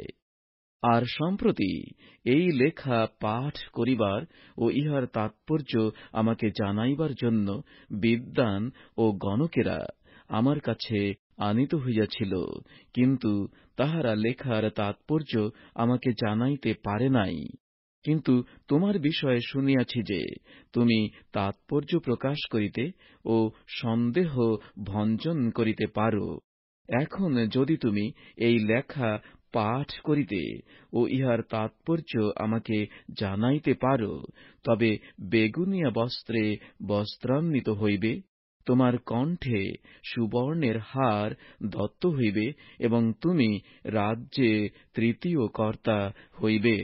তখন দানিয়েল উত্তর করিয়া রাজার সম্মুখে বলিলেন, আপনার দান আপনারই থাকুক, আপনার পুরস্কার অন্যকে দিউন, কিন্তু আমি মহারাজের নিকটে এই লিপি পাঠ করিব এবং ইহার তাৎপর্য তাহাকে জানাইব। হে রাজন, পরাৎপর ঈশ্বর আপনার পিতা নবুখদ্নেছরকে রাজ্য, মহিমা, গৌরব ও প্রতাপ দিয়াছিলেন। তিনি তাহাকে যে মহিমা দিয়াছিলেন, তৎপ্রযুক্ত সমস্ত লোকবৃন্দ, জাতি ও ভাষাবিদগণ তাঁহার সাক্ষাতে কাঁপিত ও ভয় করিত। তিনি যাহাকে ইচ্ছা তাহাকে বধ করিতেন, যাহাকে ইচ্ছা তাহাকে সজীব রাখিতেন, এবং যাহাকে ইচ্ছা তাহাকে উচ্চ পদ দিতেন, যাহাকে ইচ্ছা তাহাকে অবনত করিতেন। কিন্তু তাঁহার অন্তঃকরণ গর্বিত হইলে ও তাঁহার আত্মা কঠিন হইয়া পড়িলে তিনি দুঃসাহসী হইলেন, তাই আপন রাজ সিংহাসন হইতে চ্যুত হইলেন ও তাহা হইতে গৌরব নীত হইল। তিনি মনুষ্য সন্তানদের নিকট হইতে দূরীকৃত হইলেন, তাঁহার হৃদয় পশুর সমান হইল ও বন্য গর্দভের সহিত তাঁহার বাস হইল। তিনি বলদের ন্যায় তৃণভোজন করিতেন, এবং তাঁহার শরীর আকাশের শিশিরে ভিজিত, যে পর্যন্ত না তিনি জানিতে পারিলেন যে মনুষ্যদের রাজ্যে পরাৎপর ঈশ্বর কর্তৃত্ব করেন ও তাহার উপরে যাহাকে ইচ্ছা তাহাকে নিযুক্ত করেন। হে বেলশৎসর, আপনি তাঁহারই পুত্র। আপনি এই সকল জ্ঞাত হইলেও আপনি অন্তঃকরণ নম্র করেন নাই, কিন্তু স্বর্গাধিপতির বিরুদ্ধে আপনাকে উচ্চ করিয়াছেন, এবং তাঁহার গৃহের নানা পাত্র আপনার সম্মুখে আনিত হইয়াছে, আর আপনি, আপনার মহল লোকেরা, আপনার পত্নীগণ ও আপনার উপপত্নীগণ সেই সকল পাত্রে দ্রাক্ষারস পান করিয়াছেন, এবং রৌপ্যময়, সুবর্ণময়, পিত্তলময়, লৌহময়, কাষ্ঠময় ও প্রস্তরময় যে দেবগণ দেখিতে পায় না, শুনিতে পায় না, কিছু জানিতেও পারে না, আপনি তাহাদের প্রশংসা করিয়াছেন। কিন্তু আপনার নিঃশ্বাস যাহার হস্তগত ও আপনার সকল পথ যাহার অধীন, আপনি সেই ঈশ্বরের সমাদর করেন নাই। এই জন্য তাঁহার সম্মুখ হইতে এই হস্তাগ্র প্রেরিত ও এই কথা লিখিত হইল। লিখিত কথাটি এই: মিনে মিনে তকেল উপারসীন, গণিত গণিত তুলাতে পরিমিত ও খণ্ডিত। ইহার তাৎপর্য এই: গণিত, ঈশ্বর আপনার রাজ্যের গণনা করিয়াছেন, তাহা শেষ করিয়াছেন। তুলাতে পরিমিত, আপনি তুলাতে পরিমিত হইয়া লঘুরূপে নির্ণীত হইয়াছেন। খণ্ডিত, আপনার রাজ্য খণ্ডিত হইয়া মাদীয় ও পারসিকদিগকে দত্ত হইল। তখন বেলশৎসরের আজ্ঞায় দানিয়েল বেগুনিয়া বস্ত্রে বস্ত্রান্বিত হইলেন ও তাঁহার কণ্ঠে সুবর্ণের হার দেওয়া গেল, এবং তাঁহার বিষয়ে এই কথা ঘোষণা করিয়া দেওয়া হইল যে তিনি রাজ্যে তৃতীয় কর্তা হইলেন। সেই রাত্রিতে কলদীয় রাজা বেলশৎসর হত হন। পরে মাদীয় দারিয়াবশ রাজ্যপ্রাপ্ত হন। তখন তাঁহার প্রায় ৬২ বৎসর বয়স হইয়াছিল। পবিত্র বাইবেল থেকে দানিয়েলের পুস্তকের ৬ষ্ঠ অধ্যায়টি পাঠ করছি। সিংহদের খাত হইতে দানিয়েলের উদ্ধার। দারিয়াবশ ইহা বিহিত বুঝিলেন, যেন তিনি রাজ্যের সর্বস্থানে রাজ্যের উপরে ১২০ জন ক্ষিতিপাল এবং তাঁহাদের উপরে ৩ জন অধ্যক্ষকে নিযুক্ত করেন। সেই ৩ জনের মধ্যে দানিয়েল একজন ছিলেন। ইহার অভিপ্রায় এই, যেন ওই ক্ষিতিপালেরা উহাদের কাছে হিসাব দেন, আর রাজার ক্ষতি না হয়। সেই দানিয়েল অধ্যক্ষগণ ও ক্ষিতিপালগণ হইতে বিশিষ্ট ছিলেন, কেননা তাঁহার অন্তরে উৎকৃষ্ট আত্মা ছিল, আর রাজা তাঁহাকে সমুদয় রাজ্যের উপরে নিযুক্ত করিতে মনস্থ করিলেন। তখন অধ্যক্ষেরা ও ক্ষিতিপালেরা রাজকর্মের বিষয়ে দানিয়েলের দোষ ধরিতে চেষ্টা করিতে লাগিলেন, কিন্তু কোন দোষ বা অপরাধ পাইলেন না, কেননা তিনি বিশ্বস্ত ছিলেন। তাঁহার মধ্যে কোন ভ্রান্তি কিংবা অপরাধ পাওয়া গেল না। তখন সেই ব্যক্তিরা কহিলেন, আমরা ওই দানিয়েলের অন্য কোন দোষ পাইব না, কেবল তাহার ঈশ্বরের ব্যবস্থা লইয়া যদি তাহার কোন দোষ পাই। তখন সেই অধ্যক্ষেরা ও ক্ষিতিপালেরা রাজার নিকটে সমাগত হইয়া তাহাকে এই কথা কহিলেন, মহারাজ দারিয়াবশ চিরজীবী হউন। রাজ্যের অধ্যক্ষগণ, প্রতিনিধিগণ, ক্ষিতিপালগণ, মন্ত্রীগণ ও দেশাধ্যক্ষগণ সকলে মন্ত্রণা করিয়া এমন রাজাজ্ঞা স্থাপন ও দৃঢ় প্রতিষেধ বিধি প্রচার করিতে বিহিত বুঝিয়াছেন যে, যদি কেহ ৩০ দিন পর্যন্ত মহারাজ ব্যতীত কোন দেবতার কিংবা মানুষের কাছে প্রার্থনা করে, তবে হে রাজন, সে সিংহদের খাতে নিক্ষিপ্ত হইবে। এখন হে রাজন, আপনি সেই প্রতিষেধ বিধি স্থির করুন এবং বিধিপত্রে স্বাক্ষর করুন, যেন মাদীয়দের ও পারসিকদের অলৌপ্য ব্যবস্থানুসারে তাহা অপরিবর্তনীয় হয়। অতএব দারিয়াবশ রাজা সেই পত্র ও প্রতিষেধ বিধিতে স্বাক্ষর করিলেন। পত্রখানি স্বাক্ষরিত হইয়াছে, ইহা দানিয়েল যখন জানিতে পাইলেন, তখন আপন গৃহে গেলেন। তাঁহার কুঠরির বাতায়ন জেরুসালেমের দিকে খোলা ছিল। তিনি দিনের মধ্যে ৩ বার জানু পাতিয়া আপন ঈশ্বরের সম্মুখে প্রার্থনা ও স্তবগান করিলেন, যেমন পূর্বে করিতেন। তখন সেই লোকেরা সমাগত হইয়া দেখিলেন, দানিয়েল আপন ঈশ্বরের নিকটে অনুরোধ ও বিনতি করিতেছেন। তখন তাহারা রাজার নিকটে গিয়া রাজকীয় প্রতিষেধের বিষয়ে রাজার কাছে এই নিবেদন করিলেন, হে রাজন, আপনি কি এই প্রতিষেধ পত্রে স্বাক্ষর করেন নাই যে কোন ব্যক্তি ৩০ দিনের মধ্যে মহারাজ ব্যতীত কোন দেবতার বা মানুষের কাছে প্রার্থনা করে, সে সিংহদের খাতে নিক্ষিপ্ত হইবে? রাজা উত্তর করিলেন, মাদীয়দের ও পারসিকদের অলৌপ্য ব্যবস্থানুসারে তাহা স্থির হইয়াছে। তখন তাহারা রাজার সম্মুখে কহিলেন, হে রাজন, নির্বাসিত যিহুদীদের মধ্যবর্তী দানিয়েল আপনাকে এবং আপনার স্বাক্ষরিত প্রতিষেধ মান্য করে না, কিন্তু প্রতিদিন ৩ বার প্রার্থনা করে। রাজা এ কথা শুনিয়া অতিশয় ক্ষুণ্ণমনা হইলেন এবং দানিয়েলকে উদ্ধার করিবার জন্য চেষ্টা পাইলেন। সূর্যাস্ত পর্যন্ত তাহাকে রক্ষা করিতে অনেক যত্ন করিলেন। তখন ওই লোকেরা রাজার নিকটে সমাগত হইয়া রাজাকে কহিলেন, মহারাজ, জানিবেন, যে কোন প্রতিষেধ কি বিধি রাজা স্থির করিয়াছেন, তাহা অন্যথা হইতে পারে না। মাদীয়দের ও পারসিকদের এই ব্যবস্থা।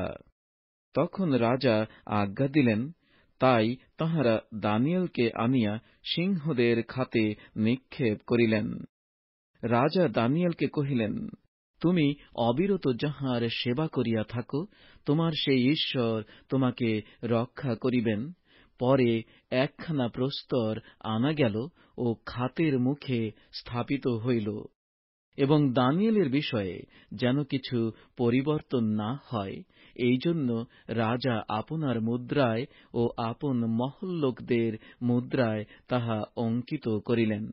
পরে রাজা আপন প্রাসাদে গিয়া উপবাসে রাত্রি যাপন করিলেন। আপনার সম্মুখে কোন উপভোগের সামগ্রী আনিতে দিলেন না। তাঁহার নিদ্রাও হইল না। পরে রাজা অতি প্রত্যুষে উঠিয়া সত্বর সিংহদের খাতের কাছে গেলেন, আর খাতের নিকটে গিয়া তিনি আর্তস্বর করিয়া দানিয়েলকে ডাকিলেন। রাজা দানিয়েলকে বলিলেন, হে জীবন্ত ঈশ্বরের সেবক দানিয়েল, তুমি অবিরত যাহার সেবা করো, তোমার সেই ঈশ্বর কি সিংহের মুখ হইতে তোমাকে রক্ষা করিতে পারিয়াছেন? তখন দানিয়েল রাজাকে কহিলেন, হে রাজন, চিরজীবী হউন। আমার ঈশ্বর আপন দূত পাঠাইয়া সিংহগণের মুখ বদ্ধ করিয়াছেন। তাহারা আমার হিংসা করে নাই, কেননা তাঁহার সাক্ষাতে আমার নির্দোষতা লক্ষিত হইল, এবং হে রাজন, আপনার সাক্ষাতেও আমি কোন অপরাধ করি নাই। তখন রাজা অতিশয় আহ্লাদিত হইলেন এবং দানিয়েলকে খাত হইতে তুলিতে আজ্ঞা করিলেন।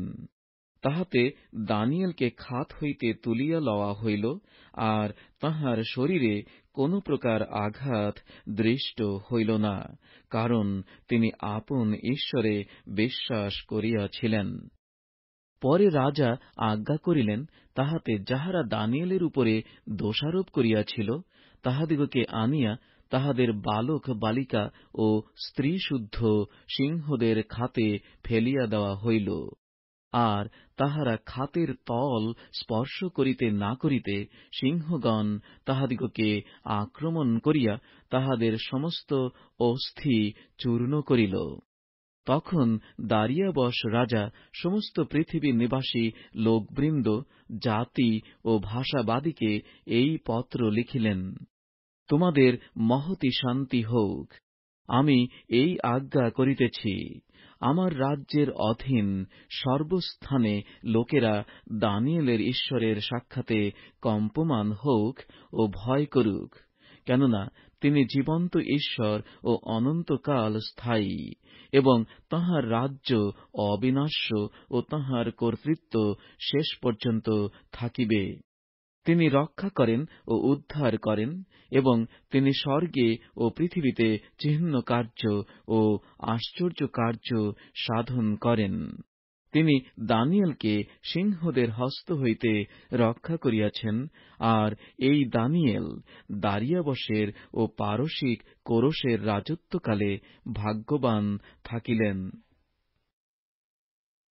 পবিত্র বাইবেল থেকে দানিয়েলের পুস্তকের 7ম অধ্যায়টি পাঠ করছি। দানিয়েলের 4 জন্তু বিষয়ক দর্শন। বাবিল রাজ বেলশৎসরের 1ম বৎসরে দানিয়েল শয্যার উপরে স্বপ্ন ও মনের দর্শন দেখিলেন। তখন তিনি সেই স্বপ্ন লিখিয়া কথার সার প্রকাশ করিলেন। দানিয়েল এই বিবরণ কহিলেন, আমি রাত্রিকালে আমার দর্শনে দৃষ্টিপাত করিলাম, আর দেখো, মহাসমুদ্রের উপরে আকাশের চারিবায়ু প্রচণ্ড বেগে বহিতেছে, আর সমুদ্র হইতে বৃহৎ 4টা জন্তু বাহির হইল, তাহারা পরস্পর বিভিন্ন। প্রথমটা সিংহের সদৃশ এবং ঈগল পক্ষীর ন্যায় তাহার পক্ষ ছিল। আমি দেখিতে দেখিতে তাহার সেই দুই পক্ষ উৎপাটিত হইল, পরে তাহাকে ভূমি হইতে উঠাইয়া মানুষের মতো দুই চরণে দাঁড় করানো হইল, এবং মানুষের হৃদয় তাহাকে দত্ত হইল। পরে দেখো, আর এক জন্তু, সেই দ্বিতীয়টা ভল্লুকের সদৃশ। সে এক পার্শ্বে চরণে ভর দিয়া দাঁড়াইল, এবং তাহার মুখে দন্তশ্রেণীর মধ্যে 3 খান পঞ্জরের অস্থি ছিল। তাহাকে বলা হইল, উঠো, যথেষ্ট মাংস ভোজন কর। তৎপরে আমি দৃষ্টিপাত করিলাম, আর দেখো, আর এক জন্তু, সে চিতাব্যাঘ্রের সদৃশ। তাহার পৃষ্ঠে পক্ষীর ন্যায় 4 পক্ষ ছিল, আবার সেই জন্তুর 4 মস্তক ছিল, এবং তাহাকে কর্তৃত্ব দত্ত হইল। তৎপরে আমি রাত্রিকালীন দর্শনে দৃষ্টিপাত করিলাম, আর দেখো, চতুর্থ এক জন্তু, সে ভয়ঙ্কর ক্ষমতাপন্ন ও অতিশয় শক্তিমান, এবং তাহার বৃহৎ লৌহময় দন্ত ছিল। সে ভক্ষণ করিল ও চূর্ণ করিল, এবং উচ্ছিষ্টকে পদতলে দলিত করিল। আর পূর্বকার সকল জন্তু হইতে সে ভিন্ন, ও তাহার 10টি শৃঙ্গ ছিল। আমি সেই শৃঙ্গের বিষয় ভাবিতেছিলাম, আর দেখো, তাহাদের মধ্যে আর এক শৃঙ্গ উঠিল। ইহা ক্ষুদ্র, ইহার সাক্ষাতে পূর্ব শৃঙ্গগুলির 3 শৃঙ্গ সমূলে উৎপাটিত হইল। আর দেখো, ওই শৃঙ্গে মানুষের চক্ষুর মতো চক্ষু ও দর্পবাক্যবাদী মুখ ছিল। আমি দৃষ্টিপাত করিতে করিতে কয়েকটি সিংহাসন স্থাপিত হইল, এবং অনেক দিনের বৃদ্ধ উপবিষ্ট হইলেন। তাঁহার পরিচ্ছদ হিমানীর ন্যায় শুক্লবর্ণ, এবং তাঁহার মস্তকের কেশ বিশুদ্ধ মেষলোমের তুল্য। তাঁহার সিংহাসন অগ্নিশিখাময়, তাঁহার চক্র সকল জ্বলন্ত অগ্নি। তাঁহার সম্মুখ হইতে অগ্নির স্রোত নির্গত হইয়া বহিতেছিল। সহস্রের সহস্র তাঁহার পরিচর্যা করিতেছিল, এবং অযুতের অযুত তাঁহার সম্মুখে দণ্ডায়মান ছিল। বিচার বসিল, এবং পুস্তক সকল খোলা হইল। আমি ওই শৃঙ্গের কথিত দর্পবাক্যের রব প্রযুক্ত দৃষ্টিপাত করিতে থাকিলাম। আমি দৃষ্টিপাত করিতে থাকিলাম, যে পর্যন্ত সে জন্তু হত না হইল, তাহার শরীর বিনষ্ট না হইল, এবং তাহাকে অগ্নিশিখাতে ফেলিয়া দেওয়া না হইল।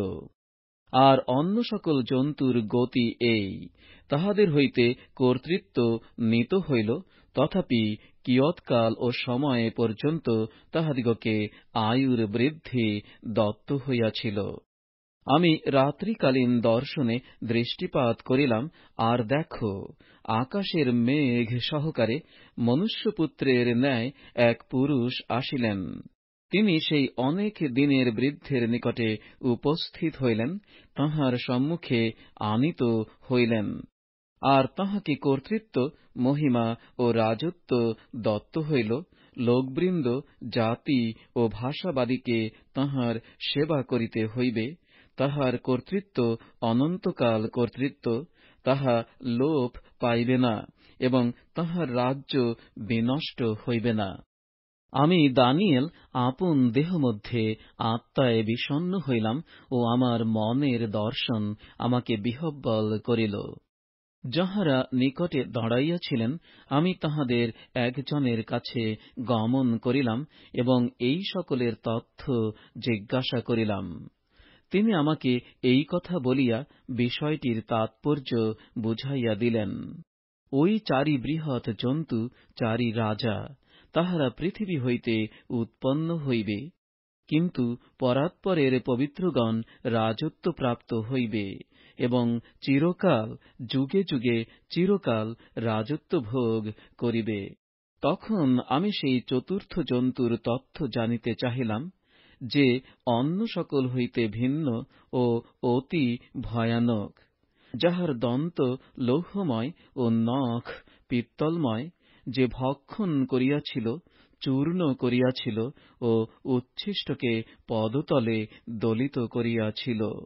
আর তাহার মস্তকে স্থিত 10 শৃঙ্গের তথ্য ও যে অন্য শৃঙ্গ উঠাইয়াছিল, যাহার সাক্ষাতে 3 শৃঙ্গ পড়িয়া গেল, সেই শৃঙ্গ যাহার চক্ষু ও দর্পবাক্যবাদী মুখ ছিল, সহচরগণ অপেক্ষা যাহার বিপুল দৃশ্য ছিল, সেই শৃঙ্গের তথ্য জানিতে চাহিলাম।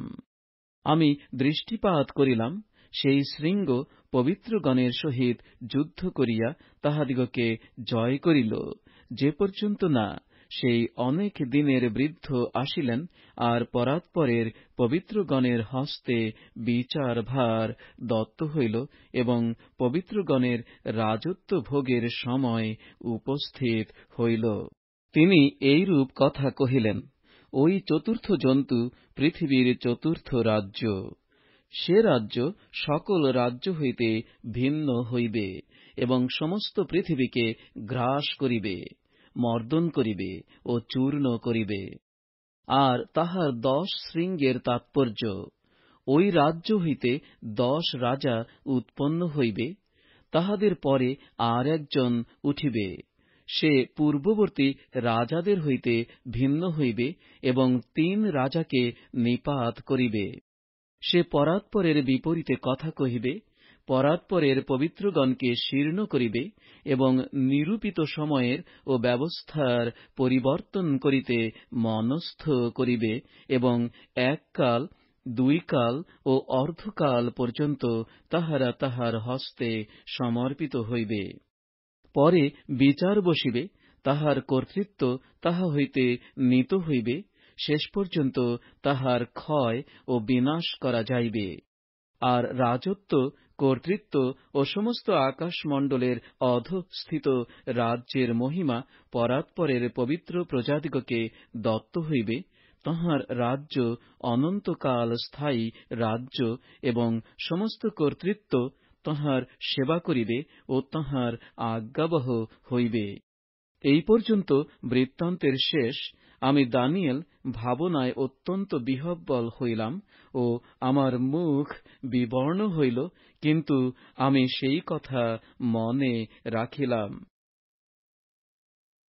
পবিত্র বাইবেল থেকে দানিয়েলের পুস্তকের 8ম অধ্যায়টি পাঠ করছি। মেষ ও ছাগ বিষয়ক দর্শন। বেলশৎসর রাজার রাজত্বের 3য় বৎসরে আমি দানিয়েল প্রথম দর্শনের পরে আর এক দর্শন পাইলাম। আমি দর্শন ক্রমে দৃষ্টিপাত করিতে করিতে দেখিলাম, যেন আমি এলম প্রদেশস্থ সুশন রাজবাটিতে আছি। আবার দর্শন ক্রমে দেখিলাম, যেন আমি উলয় নদীর তীরে আছি। পরে আমি চক্ষু তুলিয়া দৃষ্টিপাত করিলাম, আর দেখো, নদীর সম্মুখে এক মেষ দাঁড়াইয়া আছে। তাহার 2 শৃঙ্গ এবং সেই 2 শৃঙ্গ উচ্চ, কিন্তু একটি অন্যটি অপেক্ষা অধিকতর উচ্চ। ও যেটি উচ্চতর সেটি পশ্চাতে উৎপন্ন হইল। আমি দেখিলাম, ওই মেষ পশ্চিম, উত্তর ও দক্ষিণ দিকে ঢুস মারিল। তাহার সম্মুখে কোন জন্তু দাঁড়াইতে পারিল না, এবং তাহার হস্ত হইতে উদ্ধার করিতে পারে এমন কেহ ছিল না। আর সে স্বেচ্ছামত কর্ম করিত আর আত্মগরিমা করিত। আমি এই বিষয়ে বিবেচনা করিতেছিলাম, আর দেখো, পশ্চিম দিক হইতে এক ছাগ সমস্ত পৃথিবী পার হইয়া আসিল, ভূমি স্পর্শ করিল না। আর সেই ছাগের 2 চক্ষুর মধ্যস্থানে বিলক্ষণ একটা শৃঙ্গ ছিল। পরে 2 শৃঙ্গ বিশিষ্ট যে মেষকে আমি দেখিয়াছিলাম, নদীর সম্মুখে দাঁড়াইয়া আছে, তাহার কাছে আসিয়া সে আপন বলের ব্যগ্রতায় তাহার দিকে দৌড়িয়া গেল। আর আমি দেখিলাম, সে মেষের কাছে আসিল এবং তাহার উপরে ক্রোধ উত্তেজিত হইল, মেষকে আঘাত করিল ও তাহার 2 শৃঙ্গ ভাঙিয়া ফেলিল। তাহার সম্মুখে দাঁড়াইবার শক্তি ওই মেষের আর রহিল না, আর সে তাহাকে ভূমিতে ফেলিয়া পদতলে দলিতে লাগিল। তাহার হস্ত হইতে ওই মেষটিকে উদ্ধার করে এমন কেহ ছিল না। পরে ওই ছাগ অতিশয় আত্মগরিমা করিল, কিন্তু বলবান হইলে পর সেই বৃহৎ শৃঙ্গ ভগ্ন হইল, এবং তাহার স্থানে আকাশের চারি বায়ুর দিকে চারিটি বিলক্ষণ শৃঙ্গ উৎপন্ন হইল। আর তাহাদের একটির মধ্য হইতে ক্ষুদ্রতম এক শৃঙ্গ উৎপন্ন হইল, সেটি দক্ষিণ ও পূর্ব দিকে এবং দেশরত্নের দিকে অতিশয় বৃদ্ধি পাইতে লাগিল। আর সে আকাশমণ্ডলের বাহিনী পর্যন্ত বৃদ্ধি পাইল, এবং সেই বাহিনীর ও তারাগণের কিয়দংশ ভূমিতে ফেলিয়া দিল এবং পদতলে দলিতে লাগিল। সে বাহিনীপতির বিপক্ষেও আত্মগরিমা করিল ও তাহা হইতে নিত্য নৈবেদ্য অপহরণ করিল, এবং তাহার ধর্মধাম স্থান নিপাতিত হইল। আর অধর্ম প্রযুক্ত নিত্য নৈবেদ্যের বিরুদ্ধে এক বাহিনী তাহার হস্তে সমর্পিত হইল, এবং সে সত্যকে ভূমিতে নিপাত করিল এবং কর্ম করিল ও কৃতকার্য হইল। পরে আমি এক পবিত্র ব্যক্তিকে কথা কহিতে শুনিলাম, এবং যিনি কথা কহিতেছিলেন তাহাকে আর এক পবিত্র ব্যক্তি জিজ্ঞাসা করিলেন, সেই নিত্য নৈবেদ্যের অপহরণ ও সেই ধ্বংসজনক অধর্ম দলিত হইবার জন্য ধর্মধামের ও বাহিনীর সমর্পণ সম্বন্ধীয় দর্শন কতকালের জন্য? তিনি তাহাকে কহিলেন, 2300 সন্ধ্যা ও প্রাতঃকালের নিমিত্ত। পরে ধর্মধামের পক্ষে বিচার নিষ্পত্তি হইবে। আমি দানিয়েল এইরূপ দর্শন পাইলে পর তাহা বুঝিবার চেষ্টা করিলাম, আর দেখো, পুরুষাকৃতি এক ব্যক্তি আমার সম্মুখে আসিয়া দাঁড়াইলেন, এবং আমি উলয়ের তীর মধ্য হইতে মনুষ্যের রব শুনিলাম। সেই রব ডাকিয়া কহিল, গাব্রিয়েল, ইহাকে দর্শনের তাৎপর্য বুঝাইয়া দাও। তাহাতে আমি যে স্থানে দাঁড়াইয়াছিলাম তিনি সেই স্থানের নিকটে আসিলেন। তিনি আসিলে আমি ত্রাসযুক্ত হইলাম, উপুড় হইয়া পড়িলাম, কিন্তু তিনি আমাকে কহিলেন, হে মনুষ্য সন্তান, বুঝিয়া লও, কারণ এই দর্শন শেষকাল বিষয়ক। যখন তিনি আমার সহিত আলাপ করিলেন, তখন আমি ঘোর নিদ্রায় ভূমিতে উপুড় হইয়া পড়িলাম, কিন্তু তিনি আমাকে স্পর্শ করিয়া স্বস্থানে দাঁড় করাইলেন। আর তিনি কহিলেন, দেখো, ক্রোধের উত্তরকালে যাহা ঘটিবে তাহা আমি তোমাকে জানাই, কেননা এ নিরূপিত শেষকালের কথা। তুমি 2 শৃঙ্গ বিশিষ্ট যে মেষ দেখিলে, সে মাদীয় ও পারসিক রাজা। আর সেই লোমশ ছাগ যবন দেশের রাজা, এবং তাহার 2 চক্ষুর মধ্যস্থানে যে বৃহৎ শৃঙ্গ, সে প্রথম রাজা। আর তাহার ভগ্ন হওয়া ও তৎপরিবর্তে আর 4 শৃঙ্গ উৎপন্ন হওয়া, ইহার মর্ম এই, সেই জাতি হইতে 4 রাজ্য উৎপন্ন হইবে, কিন্তু উহার ন্যায় পরাক্রম বিশিষ্ট হইবে না। তাহাদের রাজ্যের উত্তরকালে অধর্মীদের মাত্রা পূর্ণ হইলে ভীষণ বদন ও গূঢ়বাক্যবিদ এক রাজা উৎপন্ন হইবে। সে বলে পরাক্রান্ত হইবে, কিন্তু নিজ বলে নহে, এবং সে আশ্চর্যরূপে বিনাশ করিবে আর কৃতকার্য হইবে, কর্ম সফল করিবে, এবং শক্তিমান দিগকে ও পবিত্র প্রজাদিগকে বিনাশ করিবে। তাহার কৌশল প্রযুক্ত সে আপন হস্তে চাতুরী সফল করিবে। সে মনে মনে আত্মগরিমা করিবে ও নিশ্চিন্ত অবস্থাপন্ন অনেককে বিনষ্ট করিবে, এবং অধিপতিগণের অধিপতির বিরুদ্ধে দাঁড়াইবে, কিন্তু সে বিনা হস্তে ভগ্ন হইবে। আর সন্ধ্যা ও প্রাতঃকালের বিষয়ে কথিত দর্শন সত্য, কিন্তু তুমি এই দর্শন মুদ্রাঙ্কিত করো, কেননা এ অনেক দিনের কথা। আর আমি দানিয়েল কিছুদিন ক্লান্ত ও পীড়িত ছিলাম, তাহার পর উঠিয়া রাজার কর্ম করিলাম। আর সেই দর্শনে চমৎকৃত হইলাম, কিন্তু কেহ তাহা বুঝিল না। পবিত্র বাইবেল থেকে দানিয়েলের পুস্তকের 9ম অধ্যায়টি পাঠ করছি। দানিয়েলের প্রার্থনা ও তাহার উত্তর। মাদীয় বংশজাত অহস্যেরসের পুত্র যে দারিয়াবশ কলদীয় রাজ্যের রাজপদে নিযুক্ত হইয়াছিলেন, তাঁহার প্রথম বৎসরে, তাঁহার রাজত্বের প্রথম বৎসরে আমি দানিয়েল গ্রন্থাবলী দ্বারা বৎসরের সংখ্যা বুঝিলাম, অর্থাৎ জেরুসালেমের উৎসন্ন দশা সমাপনে 70 বৎসর লাগিবে। সদাপ্রভুর এই যে বাক্য জিরমীয় ভাববাদীর নিকটে উপস্থিত হইয়াছিল, তাহা বুঝিলাম। পরে আমি উপবাস, চট পরিধান ও ভস্য লেপন করিয়া প্রার্থনার ও বিনতির চেষ্টায় প্রভু ঈশ্বরের প্রতি দৃষ্টি করিলাম। আর আমার ঈশ্বর সদাপ্রভুর কাছে প্রার্থনা করিলাম ও পাপ স্বীকার করিয়া কহিলাম, হে প্রভু, তুমি সেই মহান ও ভয়াবহ ঈশ্বর, যিনি তাহাদের সহিত নিয়ম ও দয়া রক্ষা করেন, যাহারা তাঁহাকে প্রেম করে ও তাঁহার আজ্ঞা পালন করে।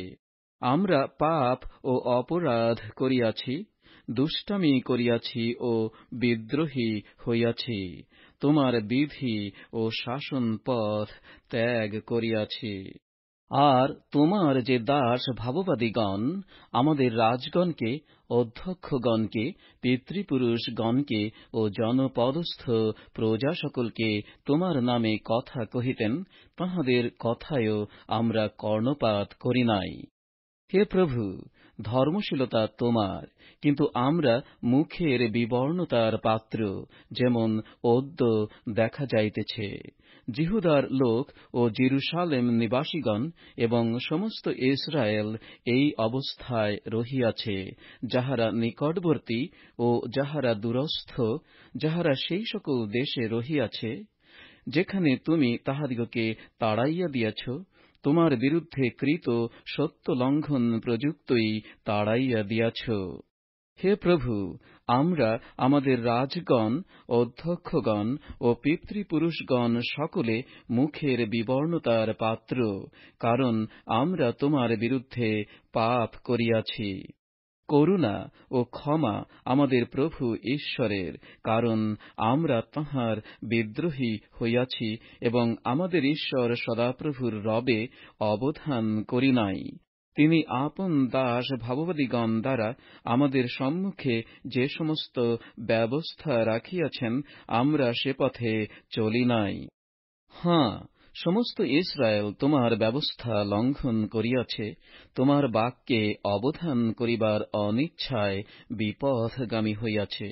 সেই জন্য ঈশ্বরের দাস মোশির ব্যবস্থায় লিখিত অভিশাপ ও শপথ আমাদের উপরে বর্ষিত হইয়াছে, কারণ আমরা ঈশ্বরের বিরুদ্ধে পাপ করিয়াছি।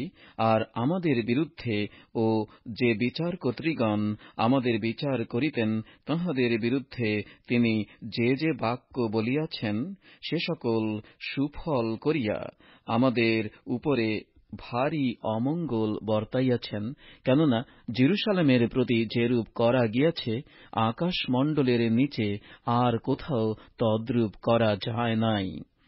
মোশির ব্যবস্থায় যেরূপ লিখিত আছে, তদনুসারে এই সমস্ত অমঙ্গল আমাদের উপরে আসিয়াছে।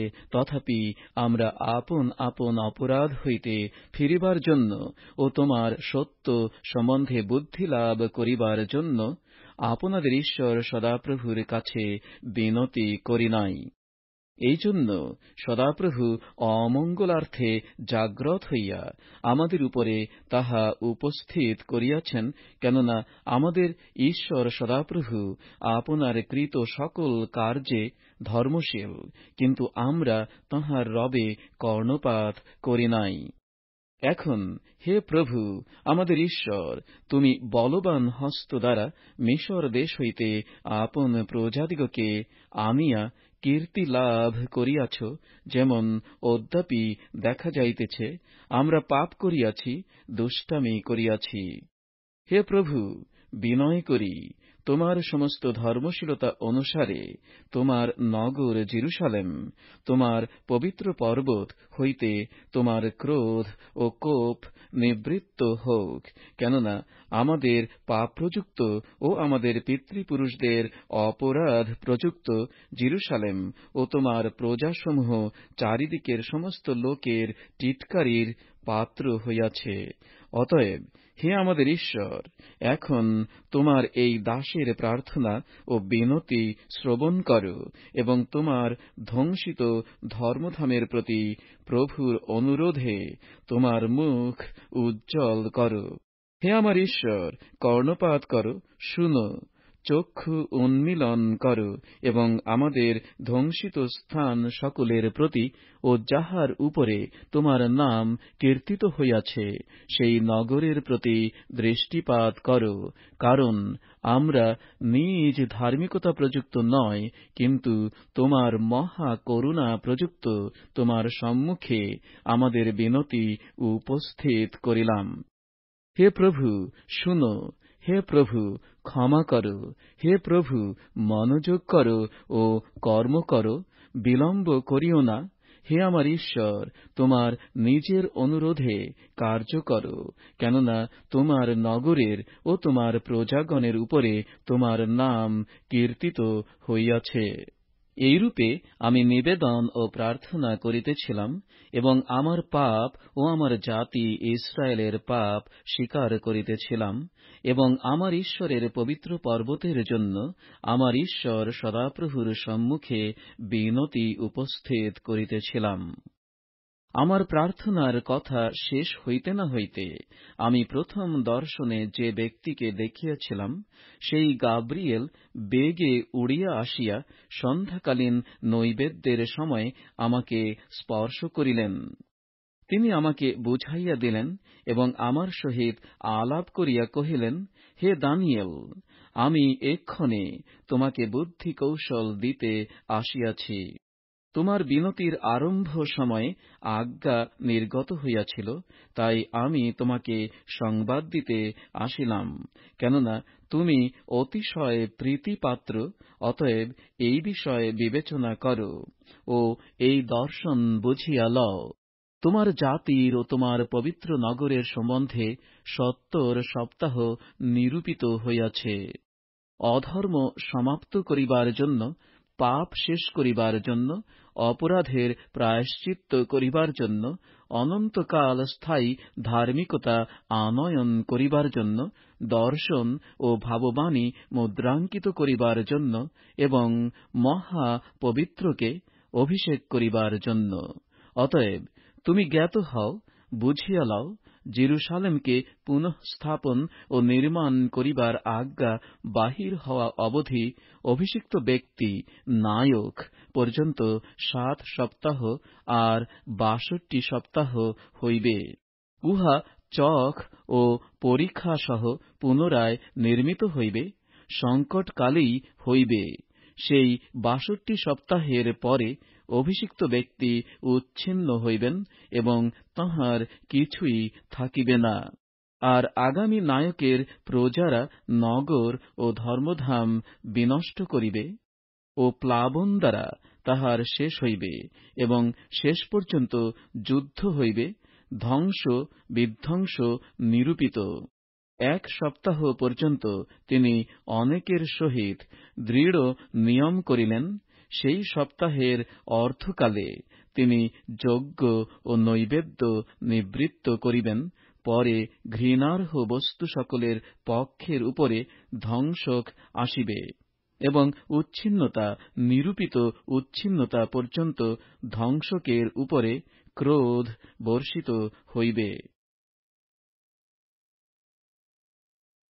পবিত্র বাইবেল থেকে দানিয়েলের পুস্তকের 10ম অধ্যায়টি পাঠ করছি। ভাবিকাল সম্বন্ধীয় দর্শন ও ভাববাণী। পারস্যরাজ কোরশের ৩য় বৎসরে বেলশৎসর নামে আখ্যাত দানিয়েলের নিকটে এক বাক্য প্রকাশিত হইল। সেই বাক্য সত্য ও মহা যুদ্ধসূচক। তিনি বাক্য বুঝিলেন, সেই দর্শনও বুঝিতে পারিলেন। সেই সময়ে আমি দানিয়েল পূর্ণ ৩ সপ্তাহ শোক করিতেছিলাম। সেই পূর্ণ ৩ সপ্তাহ যাবৎ সাঙ্গ না হইল তাবৎ সুস্বাদু খাদ্য ভোজন করিলাম না।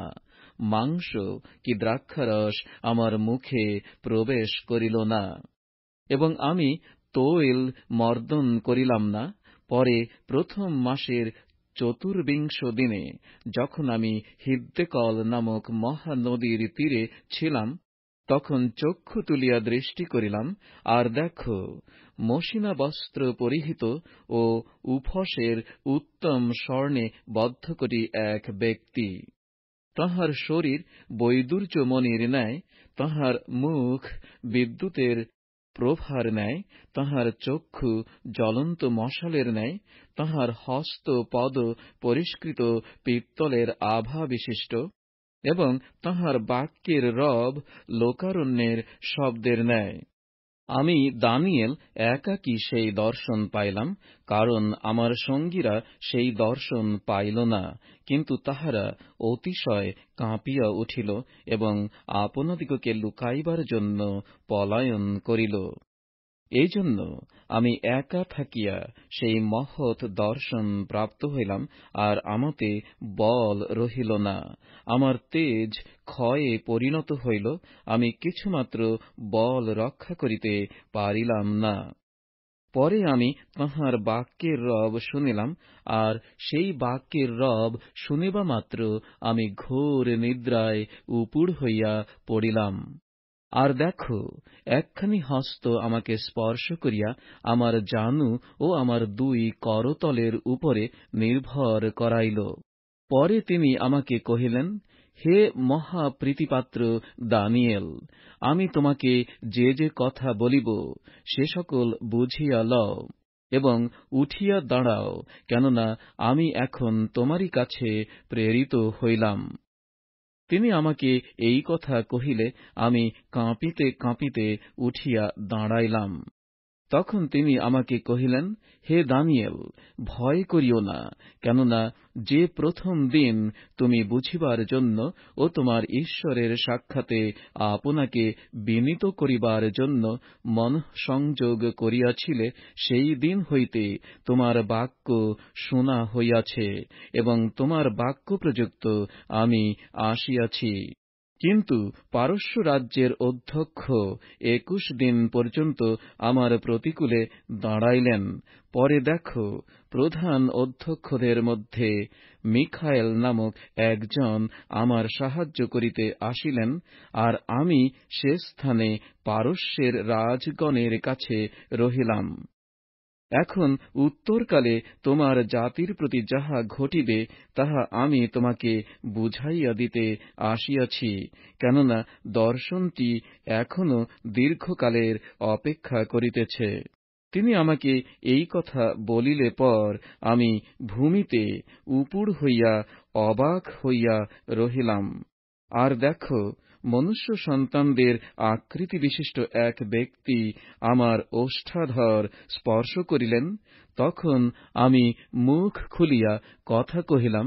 যিনি আমার সম্মুখে দাঁড়াইয়াছিলেন তাঁহাকে কহিলাম, হে আমার প্রভু, এই দর্শন প্রযুক্ত মর্মবেদনা আমাকে ধরিয়াছে, কিছুমাত্র বল রক্ষা করিতে পারিতেছি না।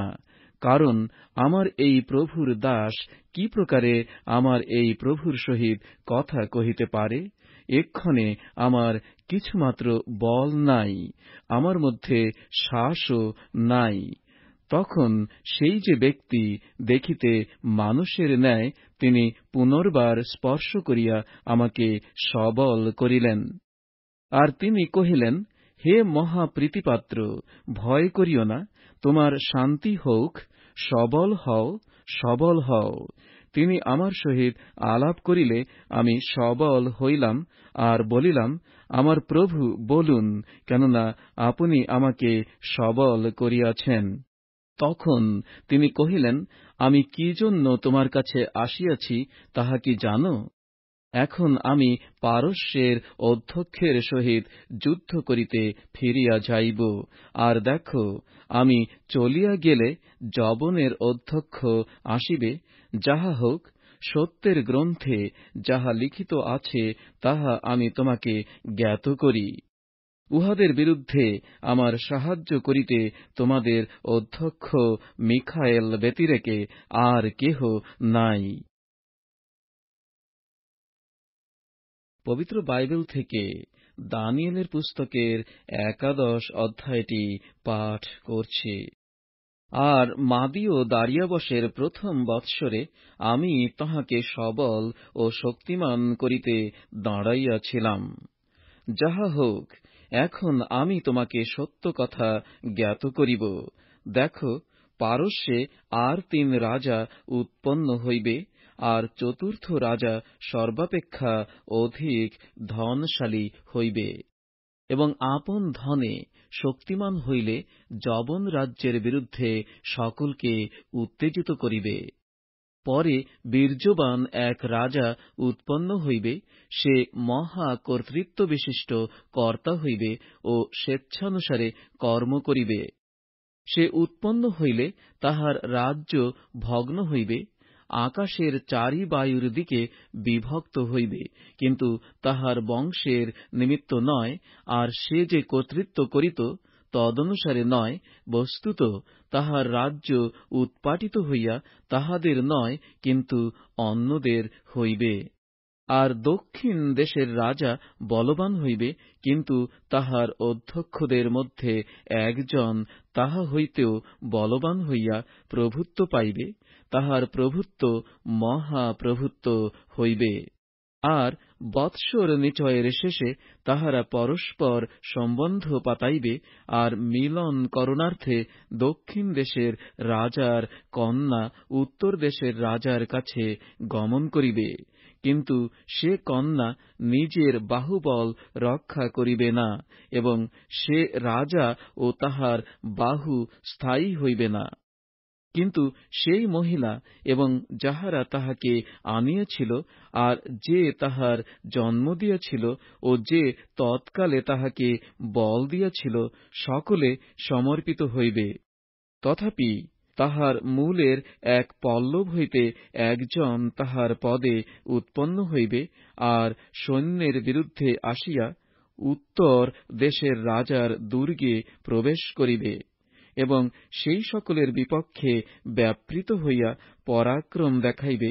আর সে তাহাদের ঢালা প্রতিমাগণের সহিত তাহাদের রৌপ্য ও স্বর্ণের নানা রমণীয় পাত্রের সহিত তাহাদের দেবগণকে বন্দী করিয়া মিশরে লইয়া যাইবে। পরে কয়েক বৎসর উত্তর দেশের রাজা হইতে নিবৃত্ত থাকিবে। আর সে দক্ষিণ দেশের রাজার রাজ্যে প্রবেশ করিবে, কিন্তু নিজ দেশে ফিরিয়া যাইবে। তাহার পুত্রগণ যুদ্ধ করিবে এবং বিপুল বল সমারোহ সংগ্রহ করিবে। তাহারা আসিবে, উথলিয়া উঠিয়া বাড়িতে থাকিবে, এবং তাহারা ফিরিয়া আসিবে ও তাহার দুর্গ পর্যন্ত যুদ্ধ করিবে। তাহাতে দক্ষিণ দেশের রাজা ক্রোধাবিষ্ট হইবে, এবং যাত্রা করিয়া তাহার সহিত উত্তর দেশের রাজার সহিত সংগ্রাম করিবে। সেও মহা সমারোহে একত্র করিবে, কিন্তু সেই সমারোহ উহার হস্তে সমর্পিত হইবে। ওই সমারোহ নীত হইবে ও সে উদ্ধতচিত্ত হইবে, আর সহস্র সহস্র লোককে নিপাত করিবে, তথাপি প্রবল থাকিবে না। উত্তর দেশের রাজা ফিরিয়া আসিবে এবং প্রথম সমারোহ অপেক্ষা বৃহৎ সমারোহ একত্র করিবে, আর কাল পর্যায়ের শেষে, বৎসর নিচয়ের শেষে মহাসৈন্য ও প্রচুর সামগ্রী লইয়া আসিবে। তৎকালে দক্ষিণ দেশের রাজার বিরুদ্ধে অনেক লোক উঠিবে, এবং এই দর্শন যাহাতে সফল হয়, সেই জন্য তোমার জাতির মধ্যে দুর্জন সন্তানেরা আপনাদিগকে উচ্চ করিবে, কিন্তু তাহারা পতিত হইবে। এইরূপে উত্তর দেশের রাজা আসিবে, জাঙ্গাল বাঁধিবে এবং সুদৃঢ় নগর হস্তগত করিবে, তাহাতে দক্ষিণ দেশের সৈন্য ও তাহার মনোনীত লোকেরা স্থির থাকিবে না, স্থির থাকিতে তাহাদের শক্তি হইবে না। কিন্তু যে তাহার বিরুদ্ধে আসিবে, সে স্বেচ্ছানুসারে কার্য করিবে, তাহার সাক্ষাতে কেহ দাঁড়াইতে পারিবে না। আর সে দেশ রত্নে দণ্ডায়মান হইবে ও তাহার হস্তে বিনাশ থাকিবে। পরে সে আপন সমস্ত রাজ্যের পরাক্রম সঙ্গে করিয়া আসিবার জন্য উন্মুখ হইবে ও তাহার সহিত সাম্য নিয়ম স্থাপন করিবে, এবং বিনাশ করিবার নিমিত্ত উহাকে নারীগণের কন্যা দিবে, কিন্তু এটা স্থির থাকিবে না ও তাহার হইবে না। পরে সে উপকূল সমূহের বিরুদ্ধে গিয়া অনেককে হস্তগত করিবে, কিন্তু এক সেনাপতি তাহার কৃত টিটকারি নিবৃত্ত করিবে, এমনকি সে তাহার টিটকারি তাহারই উপরে ফিরাইয়া দিবে। তখন সে আপন দেশের দুর্গ সকলের প্রতি মুখ ফিরাইবে, কিন্তু উছোট খাইয়া পড়িবে।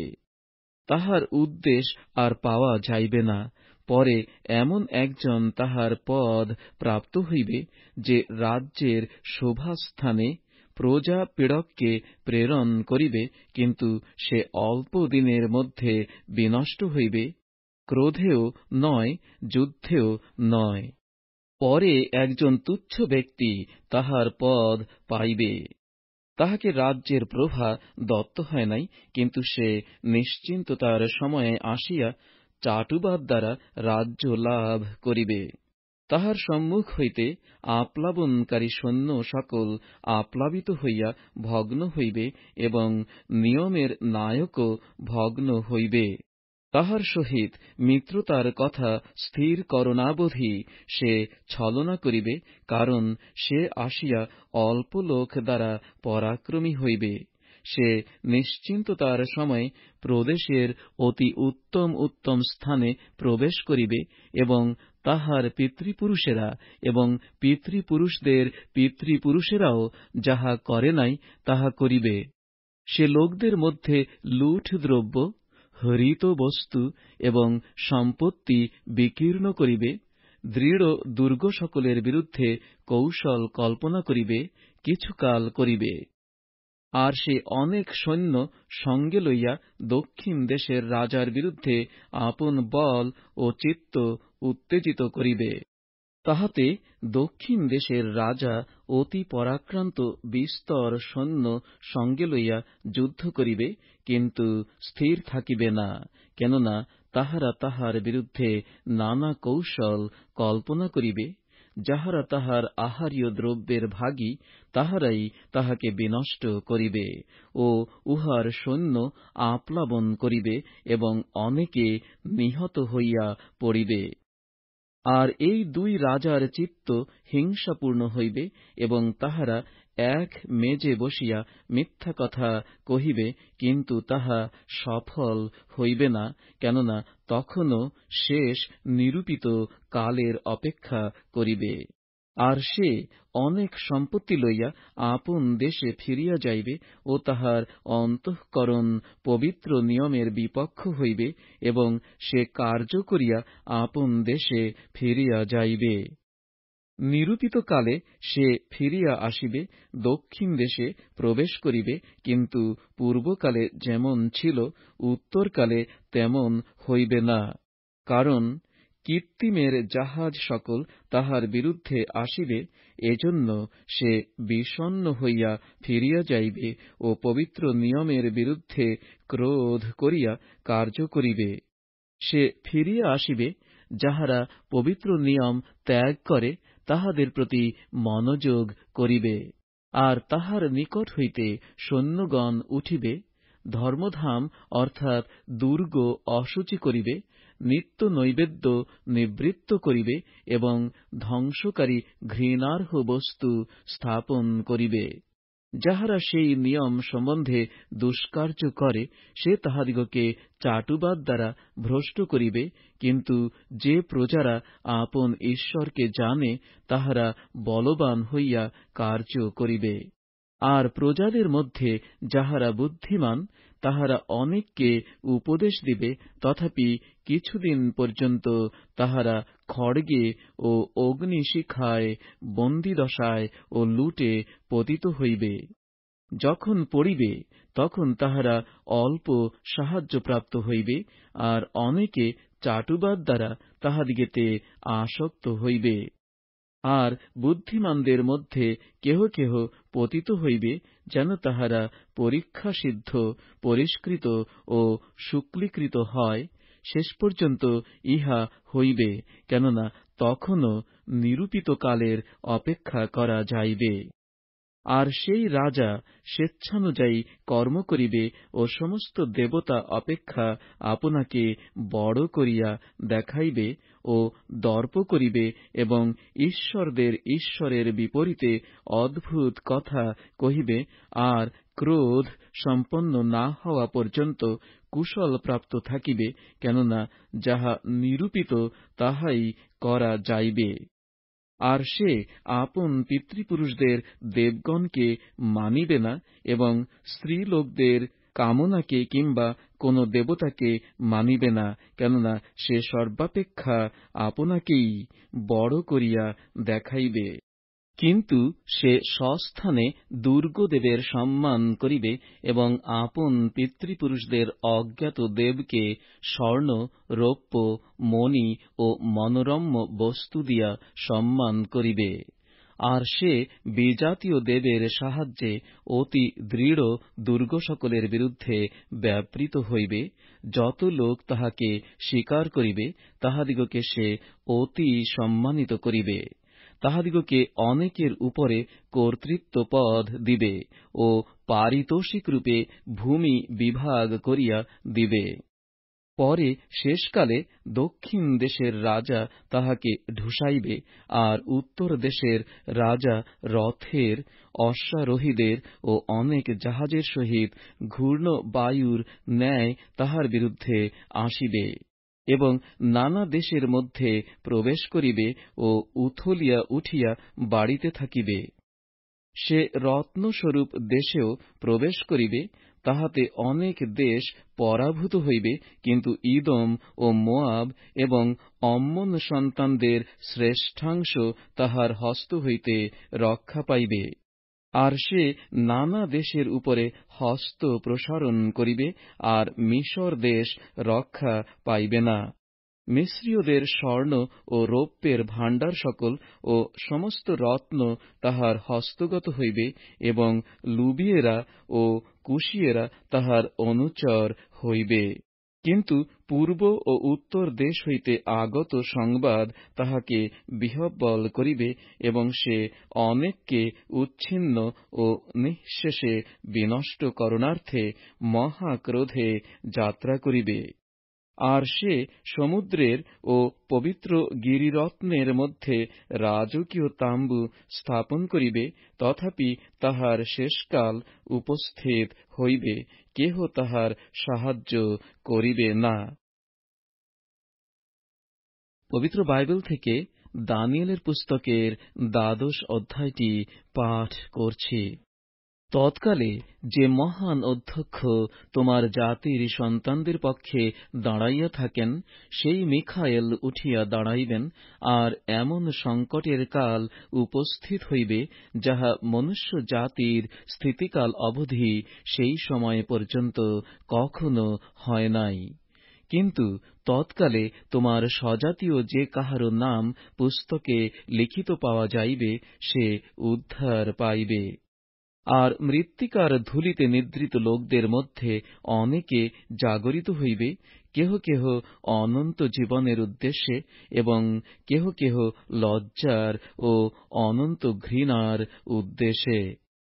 আর যাহারা বুদ্ধিমান তাহারা বিতানের দীপ্তির ন্যায়, এবং যাহারা অনেককে ধার্মিকতার প্রতি ফিরায় তাহারা তারাগণের ন্যায় অনন্তকাল দেদীপ্যমান হইবে। কিন্তু হে দানিয়েল, তুমি শেষকাল পর্যন্ত এই বাক্য সকল রুদ্ধ করিয়া রাখো, এই পুস্তক মুদ্রাঙ্কিত করিয়া রাখো। অনেকে ইতস্তত ধাবমান হইবে এবং জ্ঞানের বৃদ্ধি হইবে। তখন আমি দানিয়েল দৃষ্টি করিলাম, আর দেখো, অন্য দুইজন দাঁড়াইয়া আছেন, এক ব্যক্তি নদী তীরে এপারে এবং অন্য ব্যক্তি নদী তীরে ওপারে। আর এক ব্যক্তি সেই মসিনা বস্ত্র পরিহিত ব্যক্তিকে, যিনি জলের ঊর্ধ্বে ছিলেন, তাহাকে কহিলেন, এই আশ্চর্য আশ্চর্য বিষয়ের শেষ কতকালে হইবে? পরে আমি শুনিতে পাইলাম, সেই মসিনা বস্ত্র পরিহিত ও নদীর জলের ঊর্ধ্বে স্থিত ব্যক্তি আপন দক্ষিণ ও বাম হস্ত স্বর্গের দিকে তুলিয়া নিত্যজীবী ঈশ্বরের নামে শপথ করিয়া কহিলেন, ইহা এককাল, দুই কাল ও অর্ধকালে হইবে। এবং পবিত্র জাতির বাহুভঙ্গ সম্পূর্ণ হইলে এই সকল সিদ্ধ হইবে। আমি এই কথা শুনিলাম বটে, কিন্তু বুঝিতে পারিলাম না। তখন আমি কহিলাম, হে আমার প্রভু, এই সকলের শেষ ফল কি হইবে?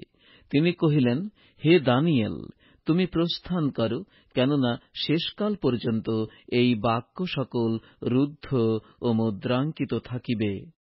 অনেকে আপনাদিগকে পরিষ্কৃত ও শুক্ল করিবে এবং পরীক্ষাসিদ্ধ হইবে, কিন্তু দুষ্টেরা দুষ্টাচরণ করিবে, আর দুষ্টদের মধ্যে কেহ বুঝিবে না, কেবল বুদ্ধিমানেরাই বুঝিবে। আর যে সময়ে নিত্য নৈবেদ্য নিবৃত্ত ও ধ্বংসকারী ঘৃণার্হ বস্তু স্থাপিত হইবে, তদবধি 1,290 দিন হইবে। ধন্য সেই যে ধৈর্য ধরিয়া সেই 1,335 দিন পর্যন্ত থাকিবে। কিন্তু তুমি শেষের অপেক্ষাতে গমন করো, তাহাতে বিশ্রাম পাইবে এবং দিনসমূহের শেষে আপন অধিকারে দণ্ডায়মান হইবে।